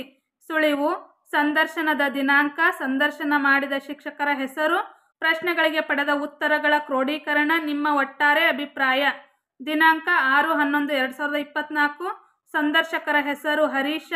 ಶಾಲಾ ಆವರಣದಲ್ಲಿನ ಸಸ್ಯಗಳ ಅಥವಾ ಗಿಡಗಳಿಂದಾಗುವ ಅನುಕೂಲಗಳೇನೆಂದರೆ ಪರಿಸರ ಸುವ್ಯವಸ್ಥೆಯನ್ನು ಕಾಪಾಡಬಹುದಾಗಿದೆ ಮತ್ತು ಶಾಲೆ ಸುಂದರವಾಗಿ ಕಂಗೊಳಿಸಲು ಪರಿಸರ ಅವಶ್ಯಕವಾಗಿದೆ. ಔಷಧೀಯ ಸಸ್ಯಗಳಾದ ತುಳಸಿ, ಬೇವು, ಶ್ರೀಗಂಧ, ಅರಳಿ ಇತ್ಯಾದಿ ಸಸ್ಯಗಳಿದ್ದವು. ಸಾವಯವ ಗೊಬ್ಬರವನ್ನು ಹೇಗೆ ತಯಾರಿಸುವುದು ಎಂಬುದು ತಿಳಿಯಲಾಯಿತು. ಶಾಲಾ ಕೈತೋಟದಲ್ಲಿ ಮಣ್ಣಿನ ಫಲವತ್ತತೆ ಕಾಪಾಡಲು ಏನು ಸೂಕ್ತ ಕ್ರಮ ತೆಗೆದುಕೊಳ್ಳಬೇಕೆಂದು ತಿಳಿಯಲಾಯಿತು. ಅಧ್ಯಾಯ 5, ವಸ್ತುಗಳ ವರ್ಗೀಕರಣ 1. ವಿದ್ಯಾರ್ಥಿಗಳೇ, ನಾವು ನಮ್ಮ ಸುತ್ತಮುತ್ತ ಅನೇಕ ವಸ್ತುಗಳನ್ನು ಗಮನಿಸಿದ್ದೇವೆ. ಅವುಗಳಲ್ಲಿ ಕೆಲವು ವಸ್ತುಗಳು ನೀರಿನಲ್ಲಿ ಕರಗುತ್ತವೆ, ಕೆಲವು ಕರಗುವುದಿಲ್ಲ. ಹಾಗೆಯೇ ಕೆಲವು ನೀರಿನ ಮೇಲೆ ತೇಲುತ್ತವೆ, ಕೆಲವು ಮುಳುಗುತ್ತವೆ. ಇಂದು ಅಂತಹ ವಸ್ತುಗಳ ಬಗ್ಗೆ ತಿಳಿಯೋಣ. ನಿಮ್ಮ ಸುತ್ತಮುತ್ತ ಕಾಣುವಂತಹ ವಸ್ತುಗಳನ್ನು ಪಟ್ಟಿ ಮಾಡಿರಿ. ಕಾಗದ, ಮರದ ತುಂಡು, ಪೆನ್ನು, ಕಬ್ಬಿಣದ ಮೊಳೆ, ಮರದ ಎಲೆ, ರಬ್ಬರು, ಪೆನ್ಸಿಲ್, ಚಮಚ, ತಟ್ಟೆ, ಲೋಟ, ನಿಂಬೆಹಣ್ಣು, ತರಕಾರಿ, ಎಣ್ಣೆ, ಕಲ್ಲು, ಗೋಲಿ. 2ನೇ ಪ್ರಶ್ನೆ, ನೀವು ಮೇಲೆ ಪಟ್ಟಿ ಮಾಡಿರುವ ವಸ್ತುಗಳನ್ನು ನೀರಿಗೆ ಹಾಕಿದರೆ ಯಾವ ವಸ್ತುಗಳು ತೇಲುತ್ತವೆ ಮತ್ತು ಯಾವ ವಸ್ತುಗಳು ಮುಳುಗುತ್ತವೆ? ಕಾಗದ, ಮರದ ತುಂಡು, ಪೆನ್ನು, ಪೆನ್ಸಿಲ್ಲು, ಮರದ ಎಲೆ ತೇಲುತ್ತವೆ ನೀರಿನಲ್ಲಿ. ನಿಂಬೆಹಣ್ಣು, ತರಕಾರಿ, ರಬ್ಬರ್ ನೀರಿನಲ್ಲಿ ಮುಳುಗುತ್ತವೆ. ಈ ವಸ್ತುಗಳನ್ನು ನೀರಿಗೆ ಹಾಕಿದರೆ ಯಾವ ವಸ್ತುಗಳು ಕರಗುತ್ತವೆ ಮತ್ತು ಯಾವ ವಸ್ತುಗಳು ಕರಗುವುದಿಲ್ಲ? ಕರಗುವ ವಸ್ತುಗಳು ಕರಗದ ವಸ್ತುಗಳು. ಸಕ್ಕರೆ, ಉಪ್ಪು, ಬೆಲ್ಲ, ಮಂಜುಗಡ್ಡೆ ಕರಗ್ತಾವು. ಮರದ ತುಂಡು, ಎಲೆ, ಮೊಳೆ, ರಬ್ಬರು, ಪೆನ್ಸಿಲ್, ಚಮಚ ಇವು ಕರಗುವುದಿಲ್ಲ ನೀರಿನೊಳಗ. ಚಟುವಟಿಕೆ 1. ಕೊಟ್ಟಿರುವ ಚಟುವಟಿಕೆ ನಂತರ ವಸ್ತುಗಳನ್ನು ಈ ಕೆಳಗಿನಂತೆ ವರ್ಗೀಕರಿಸುವುದು. ಕ್ರಮ ಸಂಖ್ಯೆ: ತೇಲುವ ವಸ್ತುಗಳು, ಮುಳುಗುವ ವಸ್ತುಗಳು. ಮರದ ಎಲೆ ಮತ್ತು ಮರದ ತುಂಡು ತೇಲುತ್ತವೆ. Pen, pencil ತೇಲುತ್ತವೆ. ಕಾಗದದ ಚೂರು ತೇಲುತ್ತದೆ, ಎಣ್ಣೆ ತೇಲುತ್ತದೆ. ಮುಳುಗುವ ವಸ್ತುಗಳು ಚಮಚ, ಮೊಳೆ, ತಟ್ಟೆ, ಧಾನ್ಯಗಳು. ದ್ವಿದಳ ಧಾನ್ಯಗಳಾಗಿರ್ಬೋದು. ಯಾವುದೇ ಧಾನ್ಯಗಳನ್ನು ನಾವು ನೀರಿನಲ್ಲಿ ಹಾಕಿದ್ರೆ ಆ ಧಾನ್ಯಗಳು ಮುಳುಗುತ್ತವೆ. ಮೊದಲ ಪ್ರಶ್ನೆ, ನಿಮ್ಮ ಜ್ಯಾಮಿತಿ ಪೆಟ್ಟಿಗೆಯಲ್ಲಿರುವ ವಸ್ತುಗಳನ್ನು ಹೆಸರಿಸಿ. ಅಳತೆ ಪಟ್ಟಿ, ಕೋನಮಾಪಕ, ಮೂಲೆ ಪಟ್ಟಿಗಳು, ಕೈವಾರ, ವಿಭಾಜಕ. ಎರಡನೇ ಪ್ರಶ್ನೆ, ಈ ವಸ್ತುಗಳನ್ನು ನೀರಿಗೆ ಹಾಕಿದಾಗ ಯಾವ ವಸ್ತುಗಳು ತೇಲುತ್ತವೆ ಹಾಗೂ ಯಾವ ವಸ್ತುಗಳು ಮುಳುಗುತ್ತವೆ ಎಂದು ಬರೆಯಿರಿ. ತೇಲುವ ವಸ್ತುಗಳು ಅಳತೆ ಪಟ್ಟಿ, ಕೋನಮಾಪಕ, ಮೂಲೆ ಪಟ್ಟಿಗಳು ತೇಲುತ್ತವೆ. ಮುಳುಗುವ ವಸ್ತುಗಳು ಕೈವಾರ ಮತ್ತು ವಿಭಜಕ ಮುಳುಗುತ್ತವೆ. ನೀವು ನಿತ್ಯ ಜೀವನದಲ್ಲಿ ಗಮನಿಸಿರುವ ಇತರೆ ತೇಲುವ ಹಾಗೂ ಮುಳುಗುವ ವಸ್ತುಗಳನ್ನು ಪಟ್ಟಿ ಮಾಡಿ. ತೇಲುವ ವಸ್ತುಗಳು ಪ್ಲಾಸ್ಟಿಕ್, ಕಾಗದ, ಎಲೆ, ಕಟ್ಟಿಗೆ, ಮಂಜುಗಡ್ಡೆ. ಮುಳುಗುವ ವಸ್ತುಗಳು ಕಬ್ಬಿಣ, ಚಮಚ, ಧಾನ್ಯಗಳು, ಕಲ್ಲು. ಚಟುವಟಿಕೆ 2, ನಿಮಗೆ ಕೊಟ್ಟಿರುವ ವಸ್ತುಗಳನ್ನು ಕರಗುವ ಹಾಗೂ ಕರಗಲಾರದ ವಸ್ತುಗಳೆಂದು ವರ್ಗೀಕರಿಸಿ. ಉಪ್ಪು, ಮೊಳೆ, ಸಕ್ಕರೆ, ಮೊಳೆ, ಚಿಕ್ಕ ಕಲ್ಲುಗಳು, ಗೋಲಿ. ಕರಗುವ ವಸ್ತುಗಳು ಉಪ್ಪು, ಸಕ್ಕರೆ. ಕರಗದ ವಸ್ತುಗಳು ಮೊಳೆ, ಚಿಕ್ಕ ಕಲ್ಲು, ಗೋಲಿ. ನೆಕ್ಸ್ಟ್ ಒನ್, ನೀವು ಪ್ರತಿದಿನ ನೋಡಿರುವಂತಹ ವಸ್ತುಗಳಲ್ಲಿ ಕರಗುವ ಹಾಗೂ ಕರಗಲಾರದ ವಸ್ತುಗಳನ್ನು ಪಟ್ಟಿ ಮಾಡಿ. ಕರಗುವಂತಹ ವಸ್ತುಗಳು ಸಕ್ಕರೆ, ಬೆಲ್ಲ, ಉಪ್ಪು, ಮಂಜುಗಡ್ಡೆ. ಕರಗದ ವಸ್ತುಗಳು ಎಣ್ಣೆ, ಕಲ್ಲು, ತರಕಾರಿ. ಮೌಲ್ಯಾಂಕನ ಪ್ರಶ್ನೆಗಳು. ನಿಮ್ಮ ಅಡುಗೆ ಮನೆಯ ಡಬ್ಬದಲ್ಲಿರುವ ವಸ್ತುಗಳನ್ನು ಹೆಸರಿಸಿ. ಜೀರಿಗೆ, ಸಾಸಿವೆ, ಬೇಳೆಕಾಳು, ಶೇಂಗಾ, ತರಕಾರಿ, ಸೊಪ್ಪು, ಧಾನ್ಯಗಳು, ಅವಲಕ್ಕಿ, ರವೆ, ಹಿಟ್ಟು, ಉಪ್ಪು, ಸಕ್ಕರೆ ಇತ್ಯಾದಿ ವಸ್ತುಗಳು ನಮ್ಮ ಅಡುಗೆ ಮನೆಯಲ್ಲಿ ಇರುತ್ತವೆ. ಎರಡನೇ ಪ್ರಶ್ನೆ, ಇವುಗಳಲ್ಲಿ ಯಾವ ವಸ್ತುಗಳು ತೇಲುತ್ತವೆ ಹಾಗೂ ಯಾವ ವಸ್ತುಗಳು ಮುಳುಗುತ್ತವೆ. ತೇಲುವ ವಸ್ತುಗಳು ಜೀರಿಗೆ, ಅವಲಕ್ಕಿ, ರವೆ, ಸೊಪ್ಪು ತೇಲ್ತವು. ಮುಳುಗುವ ವಸ್ತುಗಳು ಶೇಂಗಾ, ಬೇಳೆಕಾಳು, ಧಾನ್ಯಗಳು ಮುಳುಗ್ತವು. ಇವುಗಳಲ್ಲಿ ಯಾವ ವಸ್ತುಗಳು ಕರಗುತ್ತವೆ ಹಾಗೂ ಯಾವ ವಸ್ತುಗಳು ಕರಗುವುದಿಲ್ಲ. ಉಪ್ಪು, ಸಕ್ಕರೆ, ಬೆಲ್ಲ ಕರಗುತ್ತವೆ. ಎಣ್ಣೆ, ಬೇಳೆಕಾಳು, ಅವಲಕ್ಕಿ, ರವೆ ಕರಗುವುದಿಲ್ಲ. ಅಧ್ಯಾಯ 6, ವಸ್ತುಗಳ ವರ್ಗೀಕರಣ 2. ವಿದ್ಯಾರ್ಥಿಗಳೇ, ನೀವು ನಿಮ್ಮ ಸುತ್ತ ಅನೇಕ ವಸ್ತುಗಳನ್ನು ನೋಡಿರುತ್ತೀರಿ. ಕೆಲವು ವಸ್ತುಗಳ ಮೂಲಕ ಬೆಳಕು ಹಾದು ಹೋಗುತ್ತದೆ, ಕೆಲವು ವಸ್ತುಗಳಲ್ಲಿ ಹಾದು ಹೋಗುವುದಿಲ್ಲ. ಹಾಗೆಯೇ ಕೆಲವು ವಸ್ತುಗಳು ಮೆದುವಾಗಿಯೂ ಹಾಗೂ ಕೆಲವು ಗಟ್ಟಿಯಾಗಿರುವುದನ್ನು ಕಾಣುತ್ತೀರಿ. ಹಾಗಾದರೆ ನಾವು ವಸ್ತುಗಳನ್ನು ಕಠಿಣತೆ ಹಾಗೂ ಪಾರದರ್ಶಕತೆಯ ಆಧಾರದ ಮೇಲೆ ವರ್ಗೀಕರಿಸುವುದನ್ನು ತಿಳಿಯೋಣ. ಚಟುವಟಿಕೆ 1, ನೀವು ನೋಡಿರುವ ಮೆದು ಹಾಗೂ ಗಟ್ಟಿಯಾಗಿರುವ ವಸ್ತುಗಳನ್ನು ಪಟ್ಟಿ ಮಾಡಿರಿ. ಮೆದುವಾಗಿರುವ ವಸ್ತುಗಳು ಹತ್ತಿ, ಉಣ್ಣೆ, ಸ್ಪಂಜು. ಗಟ್ಟಿಯಾಗಿರುವ ವಸ್ತುಗಳು ಕಲ್ಲು, ಗಾಜು, ಪ್ಲಾಸ್ಟಿಕ್, ಕಟ್ಟಿಗೆ, ಮೊಳೆ. ಒಂದು ಸಸ್ಯದಲ್ಲಿನ ಮೆದು ಹಾಗೂ ಗಟ್ಟಿಯಾಗಿರುವ ಭಾಗಗಳನ್ನು ಹೆಸರಿಸಿ. ಮೆದು ಹೂವು ಮತ್ತು ಎಲೆ. ಗಟ್ಟಿ ಭಾಗಗಳು ಕಾಂಡ ಮತ್ತು ಬೇರುಗಳು. ಬೆಳಕು ಹಾದು ಹೋಗುವ ವಸ್ತುಗಳನ್ನು ಪಟ್ಟಿ ಮಾಡಿರಿ. ಗಾಜು, ನೀರು, ಪ್ಲಾಸ್ಟಿಕ್, ಪೇಪರ್ ಇವುಗಳ ಮೂಲಕ ಬೆಳಕು ಹಾದು ಹೋಗುತ್ತದೆ. ಚಟುವಟಿಕೆ 2, ಕೊಟ್ಟಿರುವ ವಸ್ತುಗಳನ್ನು ಮೃದುವಾಗಿರುವ ಹಾಗೂ ಕಠಿಣವಾಗಿರುವ ವಸ್ತುಗಳನ್ನಾಗಿ ವಿಂಗಡಿಸಿರಿ. ಕೊಟ್ಟಿರುವ ವಸ್ತುಗಳು ಹತ್ತಿ, ಮೊಳೆ, ಗೋಲಿ, ಸ್ಪಂಜು, ರಬ್ಬರು, ಚಿಕ್ಕ ಕಲ್ಲು. ಇಲ್ಲಿ ಮೃದುವಾಗಿರುವಂತಹ ವಸ್ತುಗಳು ಹತ್ತಿ, ಸ್ಪಂಜು, ರಬ್ಬರ್. ಕಠಿಣವಾಗಿರುವಂತಹ ವಸ್ತುಗಳು ಮೊಳೆ, ಕಲ್ಲು, ಗೋಲಿ. ನಿಮ್ಮ ಸುತ್ತಮುತ್ತ ಕಂಡುಬರುವ ಇತರ ವಸ್ತುಗಳನ್ನು ಈ ಕೆಳಗಿನಂತೆ ಪಟ್ಟಿ ಮಾಡಿರಿ. ಮೃದುವಾಗಿರುವ ವಸ್ತುಗಳು ಹತ್ತಿ, ಸ್ಪಂಜು, ಉಣ್ಣೆ. ಕಠಿಣವಾಗಿರುವ ವಸ್ತುಗಳು ಕಲ್ಲು, ಗೋಲಿ, ಮೊಳೆ. ಚಟುವಟಿಕೆ 2, ಕಾಲಾವಧಿ 20 ನಿಮಿಷ. ಕ್ರಮ ಸಂಖ್ಯೆ: ಪಾರದರ್ಶಕ ವಸ್ತುಗಳು, ಮಿತ ಪಾರದರ್ಶಕ ವಸ್ತುಗಳು, ಅಪಾರದರ್ಶಕ ವಸ್ತುಗಳು. ಗಾಜು, ನೀರು, ಗಾಳಿ, ಮಸೂರ, ಮಂಜುಗಡ್ಡೆ ಇವು ಪಾರದರ್ಶಕ ವಸ್ತುಗಳು. ಪ್ಲಾಸ್ಟಿಕ್ ಹಾಳೆ, ಎಣ್ಣೆ ಅದ್ದಿದ ಕಾಗದ, ಬಟ್ಟೆ, ರಕ್ತ, ಹೊಗೆ ಇವೆಲ್ಲವೂ ಕೂಡ ಮಿತ ಪಾರದರ್ಶಕ ವಸ್ತುಗಳು. ಕಲ್ಲು, ಲೋಹದ ಹಾಳೆ, ಪ್ಲಾಸ್ಟಿಕ್, ಟೈರ್, ಕಟ್ಟಿಗೆ ಇವು ಅಪಾರದರ್ಶಕ ವಸ್ತುಗಳು. ಕೊಟ್ಟಿರುವ ಚಿತ್ರಗಳಲ್ಲಿ ಪಾರದರ್ಶಕ, ಮಿತ ಪಾರದರ್ಶಕ ಹಾಗೂ ಅಪಾರದರ್ಶಕ ವಸ್ತುಗಳನ್ನು ಗುರುತಿಸಿರಿ. ಪಾರದರ್ಶಕ ವಸ್ತುಗಳು ಗಾಜು, ಗಾಳಿ, ನೀರು, ಮಂಜುಗಡ್ಡೆ, ವಜ್ರ. ಮಿತ ಪಾರದರ್ಶಕ ವಸ್ತುಗಳು ಪ್ಲಾಸ್ಟಿಕ್ ಹಾಳೆ, ಬಟ್ಟೆ, ಹೊಗೆ. ಅಪಾರದರ್ಶಕ ವಸ್ತುಗಳು ಕಲ್ಲು, ಮರದ ತುಂಡು, ಟೈರ್. ಮೌಲ್ಯಾಂಕನ ಪ್ರಶ್ನೆಗಳು. ತಮ್ಮ ಮೂಲಕ ಬೆಳಕು ಹಾದು ಹೋಗುವ ವಸ್ತುಗಳನ್ನು ಹೆಸರಿಸಿ. ಗಾಜು, ನೀರು, ಗಾಳಿ, ವಜ್ರ ಇವುಗಳ ಮೂಲಕ ಬೆಳಕು ಸರಾಗವಾಗಿ ಹಾದು ಹೋಗುತ್ತದೆ. ಎರಡನೇ ಪ್ರಶ್ನೆ, ನೀವು ಶಾಲೆಗೆ ಬರುವಾಗ ಹಾಗೂ ಮನೆಗೆ ಹೋಗುವಾಗ ನೆರಳುಗಳು ಯಾವ ದಿಕ್ಕುಗಳಲ್ಲಿ ಉಂಟಾಗುತ್ತವೆ? ನೆರಳು ನಮ್ಮ ಹಿಂಭಾಗದಲ್ಲಿರುತ್ತದೆ, ಅಂದರೆ ಬೆಳಕಿನ ಮೂಲಕ ಎದುರಾದ ವಸ್ತು ತನ್ನ ಹಿಂಭಾಗದಲ್ಲಿ ನೆರಳನ್ನು ಉಂಟು ಮಾಡುತ್ತದೆ. ಮೂರನೇ ಪ್ರಶ್ನೆ, ಕಿಟಕಿಗಳಿಗೆ ತೆಳುವಾದ ಪರದೆಗಳನ್ನು ಏಕೆ ಹಾಕುತ್ತಾರೆ? ಗಾಳಿ ಬೆಳಕು ಸರಿಯಾಗಿ ಪೂರೈಕೆಯಾಗಲಿ ಎಂಬ ಕಾರಣಕ್ಕೆ ಕಿಟಕಿಗೆ ತೆಳುವಾದ ಪರದೆಗಳನ್ನು ಹಾಕಿರುತ್ತಾರೆ. ಅಧ್ಯಾಯ 7, ಅಳತೆಯ ಮಾನಕಗಳು. ಚಟುವಟಿಕೆ 1, ಉದ್ದ, ಅಗಲ ಮತ್ತು ದೂರಗಳ ಅಳತೆ ಮಾಡುವ ಕೆಲವು ಸಂದರ್ಭಗಳನ್ನು ಪಟ್ಟಿ ಮಾಡಿರಿ.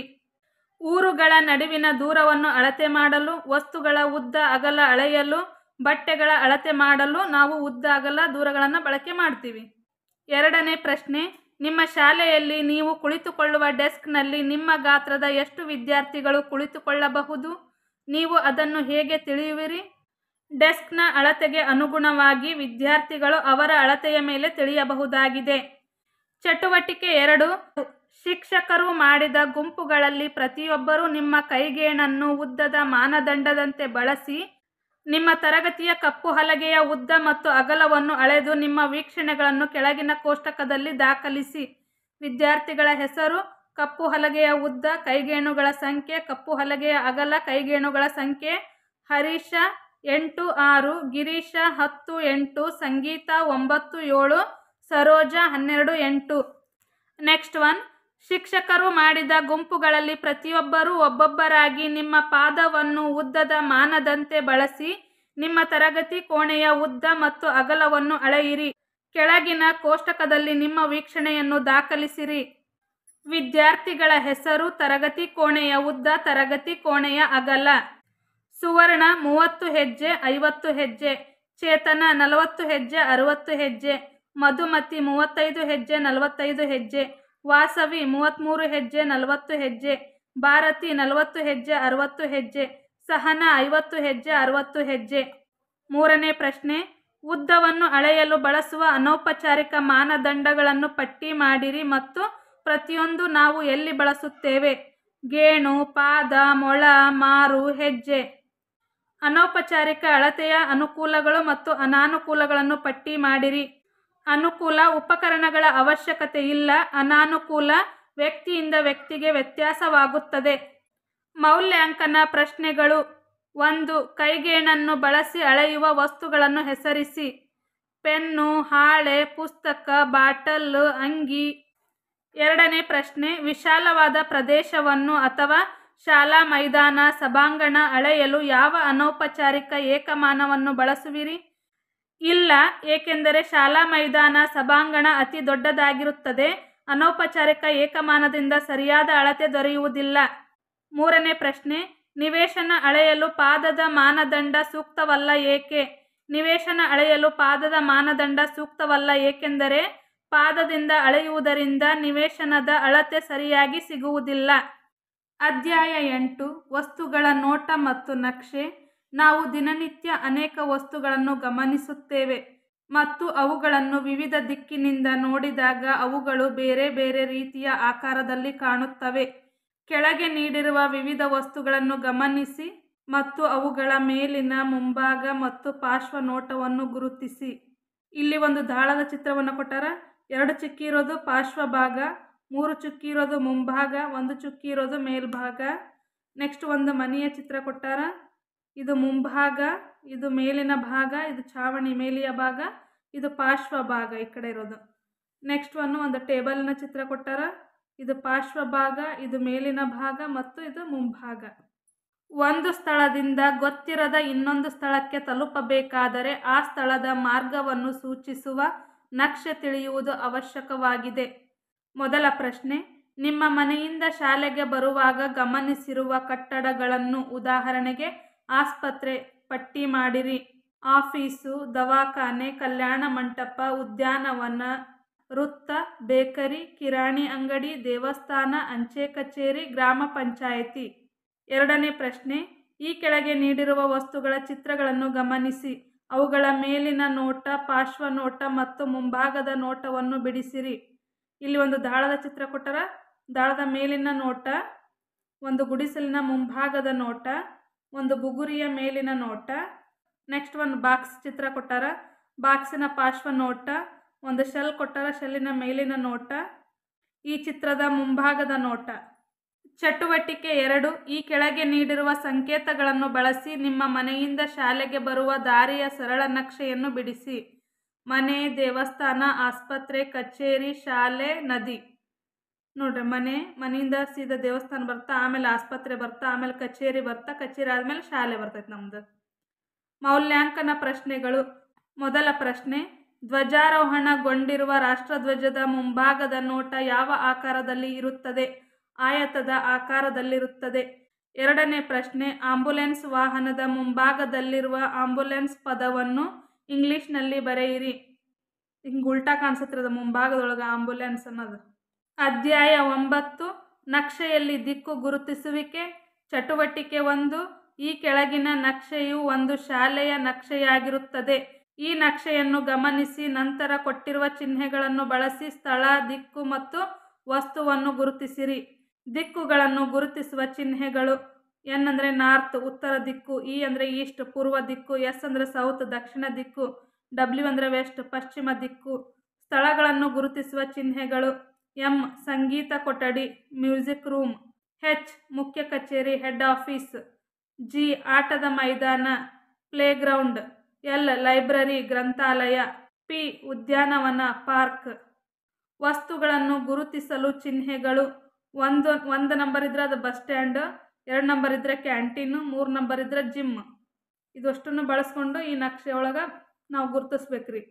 ನೋಡ್ರಿ, ಎಂ ಅಂದ್ರೆ ಮ್ಯೂಸಿಕ್ ರೂಮ್, ಜಿ ಅಂದ್ರೆ ಪ್ಲೇಗ್ರೌಂಡ್, 1 ಅಂದ್ರೆ ಬಸ್ ಸ್ಟ್ಯಾಂಡ್, 2 ಅಂದ್ರೆ ಕ್ಯಾಂಟೀನ್, 3 ಅಂದ್ರೆ ಜಿಮ್, ನೆಕ್ಸ್ಟ್ ಪಿ ಅಂದ್ರೆ ಸ್ಕೂಲ್ ಗಾರ್ಡನ್. ಈ ರೀತಿಯಾಗಿ ನಾವು ನಕ್ಷೆಯನ್ನು ಗುರುತಿಸ್ಬೇಕಾಗತ್ತೆ. ನಾವು ನಕ್ಷೆಯ ಮೂಲಕ ಅಪರಿಚಿತ ಸ್ಥಳವನ್ನು ಸುಲಭವಾಗಿ ತಿಳಿದುಕೊಳ್ಳಬಹುದಾಗಿದೆ. ಚಟುವಟಿಕೆ 2 ವಿದ್ಯಾರ್ಥಿಗಳೇ, ಮೇಲಿನ ಚಟುವಟಿಕೆಯಲ್ಲಿ ಸ್ಥಳ, ವಸ್ತು ಹಾಗೂ ದಿಕ್ಕುಗಳನ್ನು ಗುರುತಿಸಿದ್ದೀರಿ. ಇದರ ಆಧಾರದ ಮೇಲೆ ಈ ಪ್ರಶ್ನೆಗಳಿಗೆ ಉತ್ತರಿಸಿರಿ. ಉತ್ತರ ದಿಕ್ಕಿನಲ್ಲಿರುವ ಒಂದು ಸ್ಥಳವನ್ನು ಸೂಚಿಸಿ. ಜಿಮ್ ಉತ್ತರ ದಿಕ್ಕಿನೊಳಗೈತ್ರಿ. ಕ್ಯಾಂಟೀನ್ ಶಾಲೆಯ ಯಾವ ದಿಕ್ಕಿನಲ್ಲಿದೆ? ಕ್ಯಾಂಟೀನ್ ಶಾಲೆಯ ನೈಋತ್ಯ ದಿಕ್ಕಿನಲ್ಲಿದೆ. ದಕ್ಷಿಣ ದಿಕ್ಕಿನಲ್ಲಿರುವ ಒಂದು ಸ್ಥಳವನ್ನು ಸೂಚಿಸಿ. ದಕ್ಷಿಣ ದಿಕ್ಕಿನಲ್ಲಿ ಕ್ಯಾಂಟೀನ್ ಅಥವಾ ಕ್ಯಾಫಿಟೇರಿಯಾ ಇದೆ. ಚಟುವಟಿಕೆ 3 ನಿಮ್ಮ ಶಾಲೆಯ ನಕ್ಷೆಯನ್ನು ರಚಿಸಿರಿ. ನಮ್ಮ ಶಾಲೆಯ ನಕ್ಷೆ ಇಲ್ಲ ಐತೆ ನೋಡ್ರಿ, ರಚನೆ ಮಾಡೀವಿ. ಇಲ್ಲಿ ಕಾಂಪೌಂಡ್ ಬರ್ತಾ, ಕಾಂಪೌಂಡ್ ಆದ ತಕ್ಷಣ ಇಲ್ಲಿ ಗಿಡಗಳು ಬರ್ತಾವೆ. ನೆಕ್ಸ್ಟ್ ಇಲ್ಲಿ ಗ್ರಂಥಾಲಯ ಐತಿ, ಇಲ್ಲಿ ನಲಿಕಲಿ ಕ್ಲಾಸ್ ರೂಮ್ ಬರ್ತಾ, ಆಮೇಲೆ ಆಫೀಸ್ ರೂಮು, ಇವೆಲ್ಲವೂ ಸಾಲಿಡ್ದು ಹಿಂಗೆ ಕ್ಲಾಸ್ ರೂಮ್ಸ್ ಅದಾವು. ಆಮೇಲೆ ಇಲ್ಲಿ ಅಡುಗೆ ಕೋಣೆ ಐತಿ, ಅಡುಗೆ ಕೋಣೆ ಹತ್ರ ನೀರಿನ ಟ್ಯಾಂಕ್ ಐತಿ, ಆಮೇಲೆ ಈ ಕಡೆ ಶೌಚಾಲಯ ಐತಿ. ಈ ರೀತಿ ನಮ್ಮ ಶಾಲೆಯ ನಕ್ಷೆ ಇದೆ. ಅವಲೋಕನ ಪ್ರಶ್ನೆಗಳು. ನಿಮ್ಮ ಮನೆಯ 4 ದಿಕ್ಕುಗಳಲ್ಲಿರುವ ಸ್ಥಳಗಳನ್ನು ಹೆಸರಿಸಿರಿ. ರೈಲ್ವೆ ಸ್ಟೇಷನ್, ದೇವಸ್ಥಾನ, ಬಸ್ ಸ್ಟ್ಯಾಂಡ್, ಕಲ್ಯಾಣ ಮಂಟಪ. ನಿಮ್ಮ ಶಾಲೆಯ ಮುಖ್ಯ ಬಾಗಿಲು ಯಾವ ದಿಕ್ಕಿಗೆ ಎದುರಾಗಿದೆ? ನಮ್ಮ ಶಾಲೆಯ ಮುಖ್ಯ ಬಾಗಿಲು ಪೂರ್ವ ದಿಕ್ಕಿಗೆ ಎದುರಾಗಿದೆ. 3ನೇ ಪ್ರಶ್ನೆ, ನಕ್ಷೆಗಳಿಂದಾಗುವ ಅನುಕೂಲಗಳೇನು? ನಕ್ಷೆಗಳ ಸಹಾಯದಿಂದ ನಾವು ಸ್ಥಳಗಳನ್ನು ಸುಲಭವಾಗಿ ಗುರುತಿಸಬಹುದಾಗಿದೆ. ನೆಕ್ಸ್ಟ್ ದಿಕ್ಕುಗಳ ಬಗ್ಗೆ ಮಾಹಿತಿಯು ದೊರೆಯುತ್ತದೆ. ಅಧ್ಯಾಯ 10 ಒಳಾಂಗಣ, ಹೊರಾಂಗಣ ಮತ್ತು ಸ್ಥಳೀಯ ಆಟಗಳು. ಆಟಗಳನ್ನು ಒಳಾಂಗಣ, ಹೊರಾಂಗಣ ಮತ್ತು ಸ್ಥಳೀಯ ಆಟಗಳನ್ನಾಗಿ ವಿಂಗಡಿಸಿರುವುದರ ಕುರಿತು ಶಿಕ್ಷಕರೊಂದಿಗೆ ಚರ್ಚಿಸಿ ಪ್ರಶ್ನೆಗಳಿಗೆ ಉತ್ತರಿಸಿರಿ. ನೆಕ್ಸ್ಟ್ 1 ಕೆಳಗಿನ ಆಟಗಳ ಚಿತ್ರಗಳನ್ನು ಗಮನಿಸಿ ಕೋಷ್ಟಕವನ್ನು ಭರ್ತಿ ಮಾಡಿರಿ. ಕ್ರಮ ಸಂಖ್ಯೆ, ಆಟದ ಚಿತ್ರಗಳು, ಆಟದ ಹೆಸರು, ಒಳಾಂಗಣ ಆಟ ಅಥವಾ ಹೊರಾಂಗಣ ಆಟ, ಆಟದ ನಿಯಮಗಳು. ಮೊದಲನೇದಾಗಿ ಇದು ಚಿತ್ರ ಕೇರಂ ಆಟದ ಚಿತ್ರ. ಇದು ಒಂದು ಒಳಾಂಗಣ ಆಟ. ಆಟದಲ್ಲಿ 4 ಜನ ಇರುತ್ತಾರೆ. ಕೇರಂ ಬೋರ್ಡ್ ರಂಧ್ರಗಳಲ್ಲಿ ಪಾನ್ ಹಾಕಬೇಕು. ನೆಕ್ಸ್ಟ್ 2ನೇದ್ದು ಖೋಖೋ ಆಟ. ಇದು ಒಂದು ಹೊರಾಂಗಣ ಆಟವಾಗಿದೆ. 2 ಗುಂಪುಗಳ ನಡುವೆ ನಡೆಯುತ್ತದೆ. ಈ ಆಟ 2 ಗುಂಪುಗಳ ನಡುವೆ ನಡೀತೈತಿ. ಒಂದು ಗುಂಪಿನಲ್ಲಿ 12 ಜನ ಕುಳಿತು ಎದುರಾಳಿಗಳನ್ನು ಹಿಡಿಯಬೇಕು. ನೆಕ್ಸ್ಟ್ ಇದು ಕಬಡ್ಡಿ ಚಿತ್ರ. ಇದು ಒಂದು ಹೊರಾಂಗಣ ಆಟ.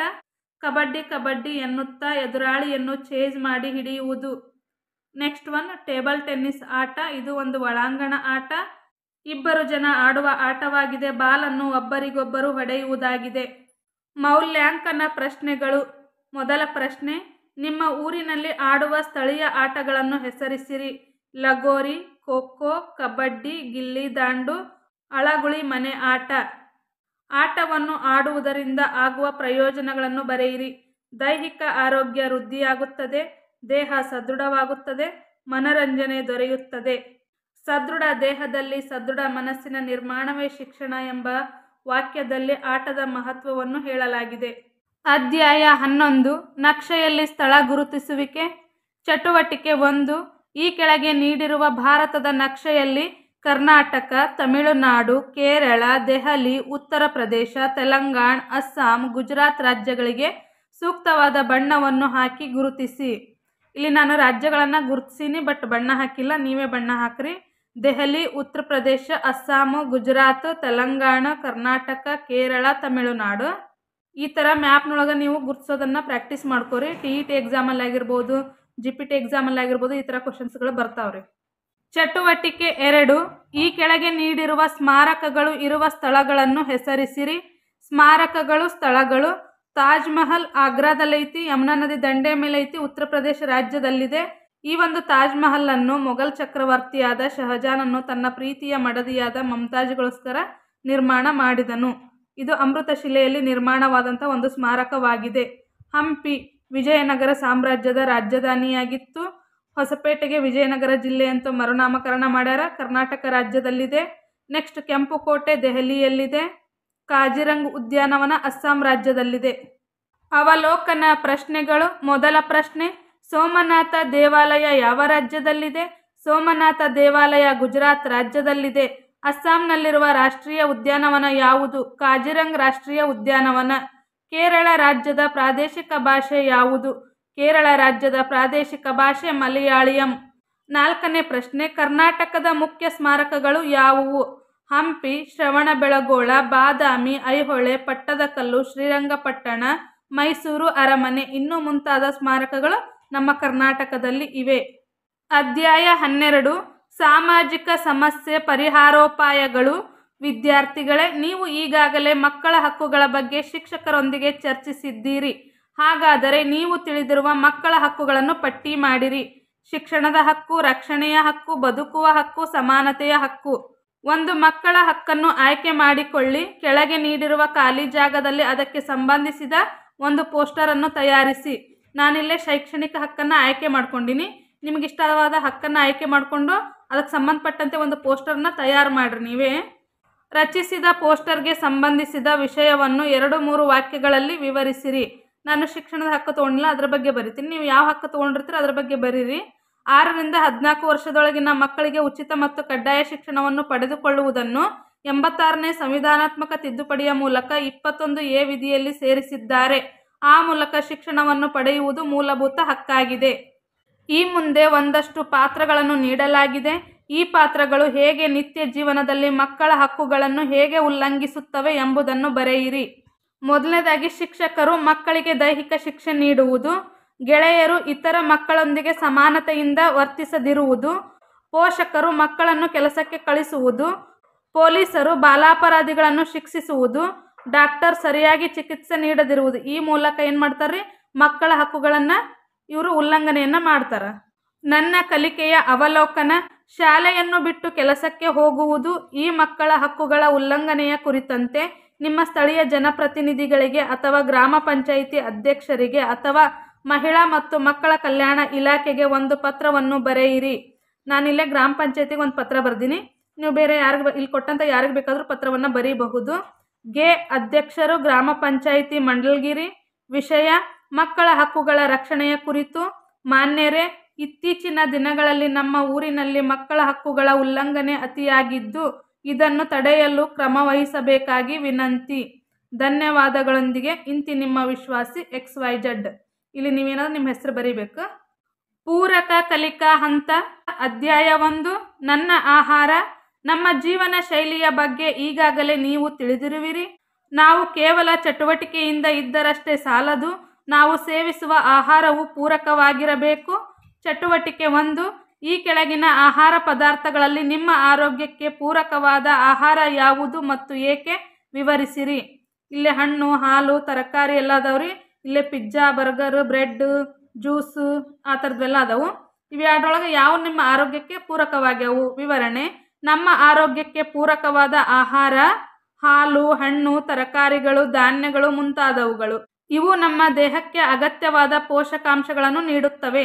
ಚಟುವಟಿಕೆ 2, ನಿಮಗೆ ಶಾಲೆಯಲ್ಲಿ ಮಧ್ಯಾಹ್ನ ನೀಡುವ ಅಥವಾ ನೀವು ಪ್ರತಿನಿತ್ಯ ಸೇವಿಸುವ ಆಹಾರ ಪದಾರ್ಥದ ಪ್ರಮಾಣವನ್ನು ಮತ್ತು ಅದರಲ್ಲಿನ ಪೋಷಕಾಂಶಗಳನ್ನು ನಿಮ್ಮ ಶಿಕ್ಷಕರೊಂದಿಗೆ ಚರ್ಚಿಸಿ ಈ ಕೆಳಗಿನ ಕೋಷ್ಟಕದಲ್ಲಿ ಪೂರ್ಣಗೊಳಿಸಿರಿ.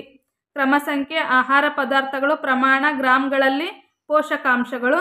ಉದಾಹರಣೆಗೆ ಅಕ್ಕಿ 150 ಗ್ರಾಮ್ ಪೋಷಕಾಂಶ ಕಾರ್ಬೋಹೈಡ್ರೇಟ್ ಇರುತ್ತೆ. ನೆಕ್ಸ್ಟ್ ಬೇಳೆ 30 ಗ್ರಾಮ್ ಪ್ರೋಟೀನ್ ಇರುತ್ತೆ ಬೇಳೆಯಲ್ಲಿ. ರಾಗಿ 20 ಗ್ರಾಮ್ ಕಾರ್ಬೋಹೈಡ್ರೇಟ್ ಇರುತ್ತೆ. ನೆಕ್ಸ್ಟ್ ತರಕಾರಿಗಳು 75 ಗ್ರಾಮ್ ಪ್ರೋಟೀನು, ನಾರು, ವಿಟಮಿನ್ ಇರುತ್ತೆ. ಮೊಟ್ಟೆ 10 ಗ್ರಾಮ್ ಪ್ರೋಟೀನು, ಲಿಪಿಡ್ ಅಥವಾ ಕೊಬ್ಬು ಇರುತ್ತೆ ಇಲ್ಲಿ ಮೊಟ್ಟೆಯಲ್ಲಿ. ಚಟುವಟಿಕೆ 3 ಆಹಾರದಲ್ಲಿನ ಲಿಪಿಡ್ ಅಥವಾ ಕೊಬ್ಬಿನ ಉಪಸ್ಥಿತಿ ಕಂಡುಹಿಡಿಯುವ ಪ್ರಯೋಗವನ್ನು ವಿವರಿಸಿರಿ. ಬೇಕಾಗುವ ಸಾಮಗ್ರಿಗಳು: ಎಣ್ಣೆಕಾಳು ಅಥವಾ ಶೇಂಗಾ ಅಥವಾ ಸೂರ್ಯಕಾಂತಿ ಬೀಜ, ಒಂದು ಪೇಪರ್. ಕಾರ್ಯವಿಧಾನ: ಒಂದು ಪೇಪರ್ನಲ್ಲಿ ಶೇಂಗಾ ಕಾಳು ಸೇರಿಸಿ ಅದನ್ನು ಸಣ್ಣಗೆ ಪುಡಿ ಮಾಡಿದಾಗ ಎಣ್ಣೆ ಕಲೆಗಳು ಪೇಪರ್ಗೆ ಅಂಟುತ್ತದೆ. ಇದರಿಂದ ಪೇಪರ್ ಅಪಾರದರ್ಶಕವಾಗುತ್ತದೆ. ವೀಕ್ಷಣೆ: ಪೇಪರ್ ಅಪಾರದರ್ಶಕದಿಂದ ಅರೆಪಾರದರ್ಶಕವಾಗುತ್ತದೆ. ತೀರ್ಮಾನ: ಶೇಂಗಾ ಕಾಳಿನಲ್ಲಿ ವಿಟಮಿನ್, ಕೊಬ್ಬು ಇದೆ ಎಂದು ಈ ಪ್ರಯೋಗದಿಂದ ತಿಳಿದುಬರುತ್ತದೆ. ನನ್ನ ಕಲಿಕೆಯ ಅವಲೋಕನ. ಮೊದಲ ಪ್ರಶ್ನೆ: ಸಮತೋಲಿತ ಆಹಾರ ಎಂದರೇನು?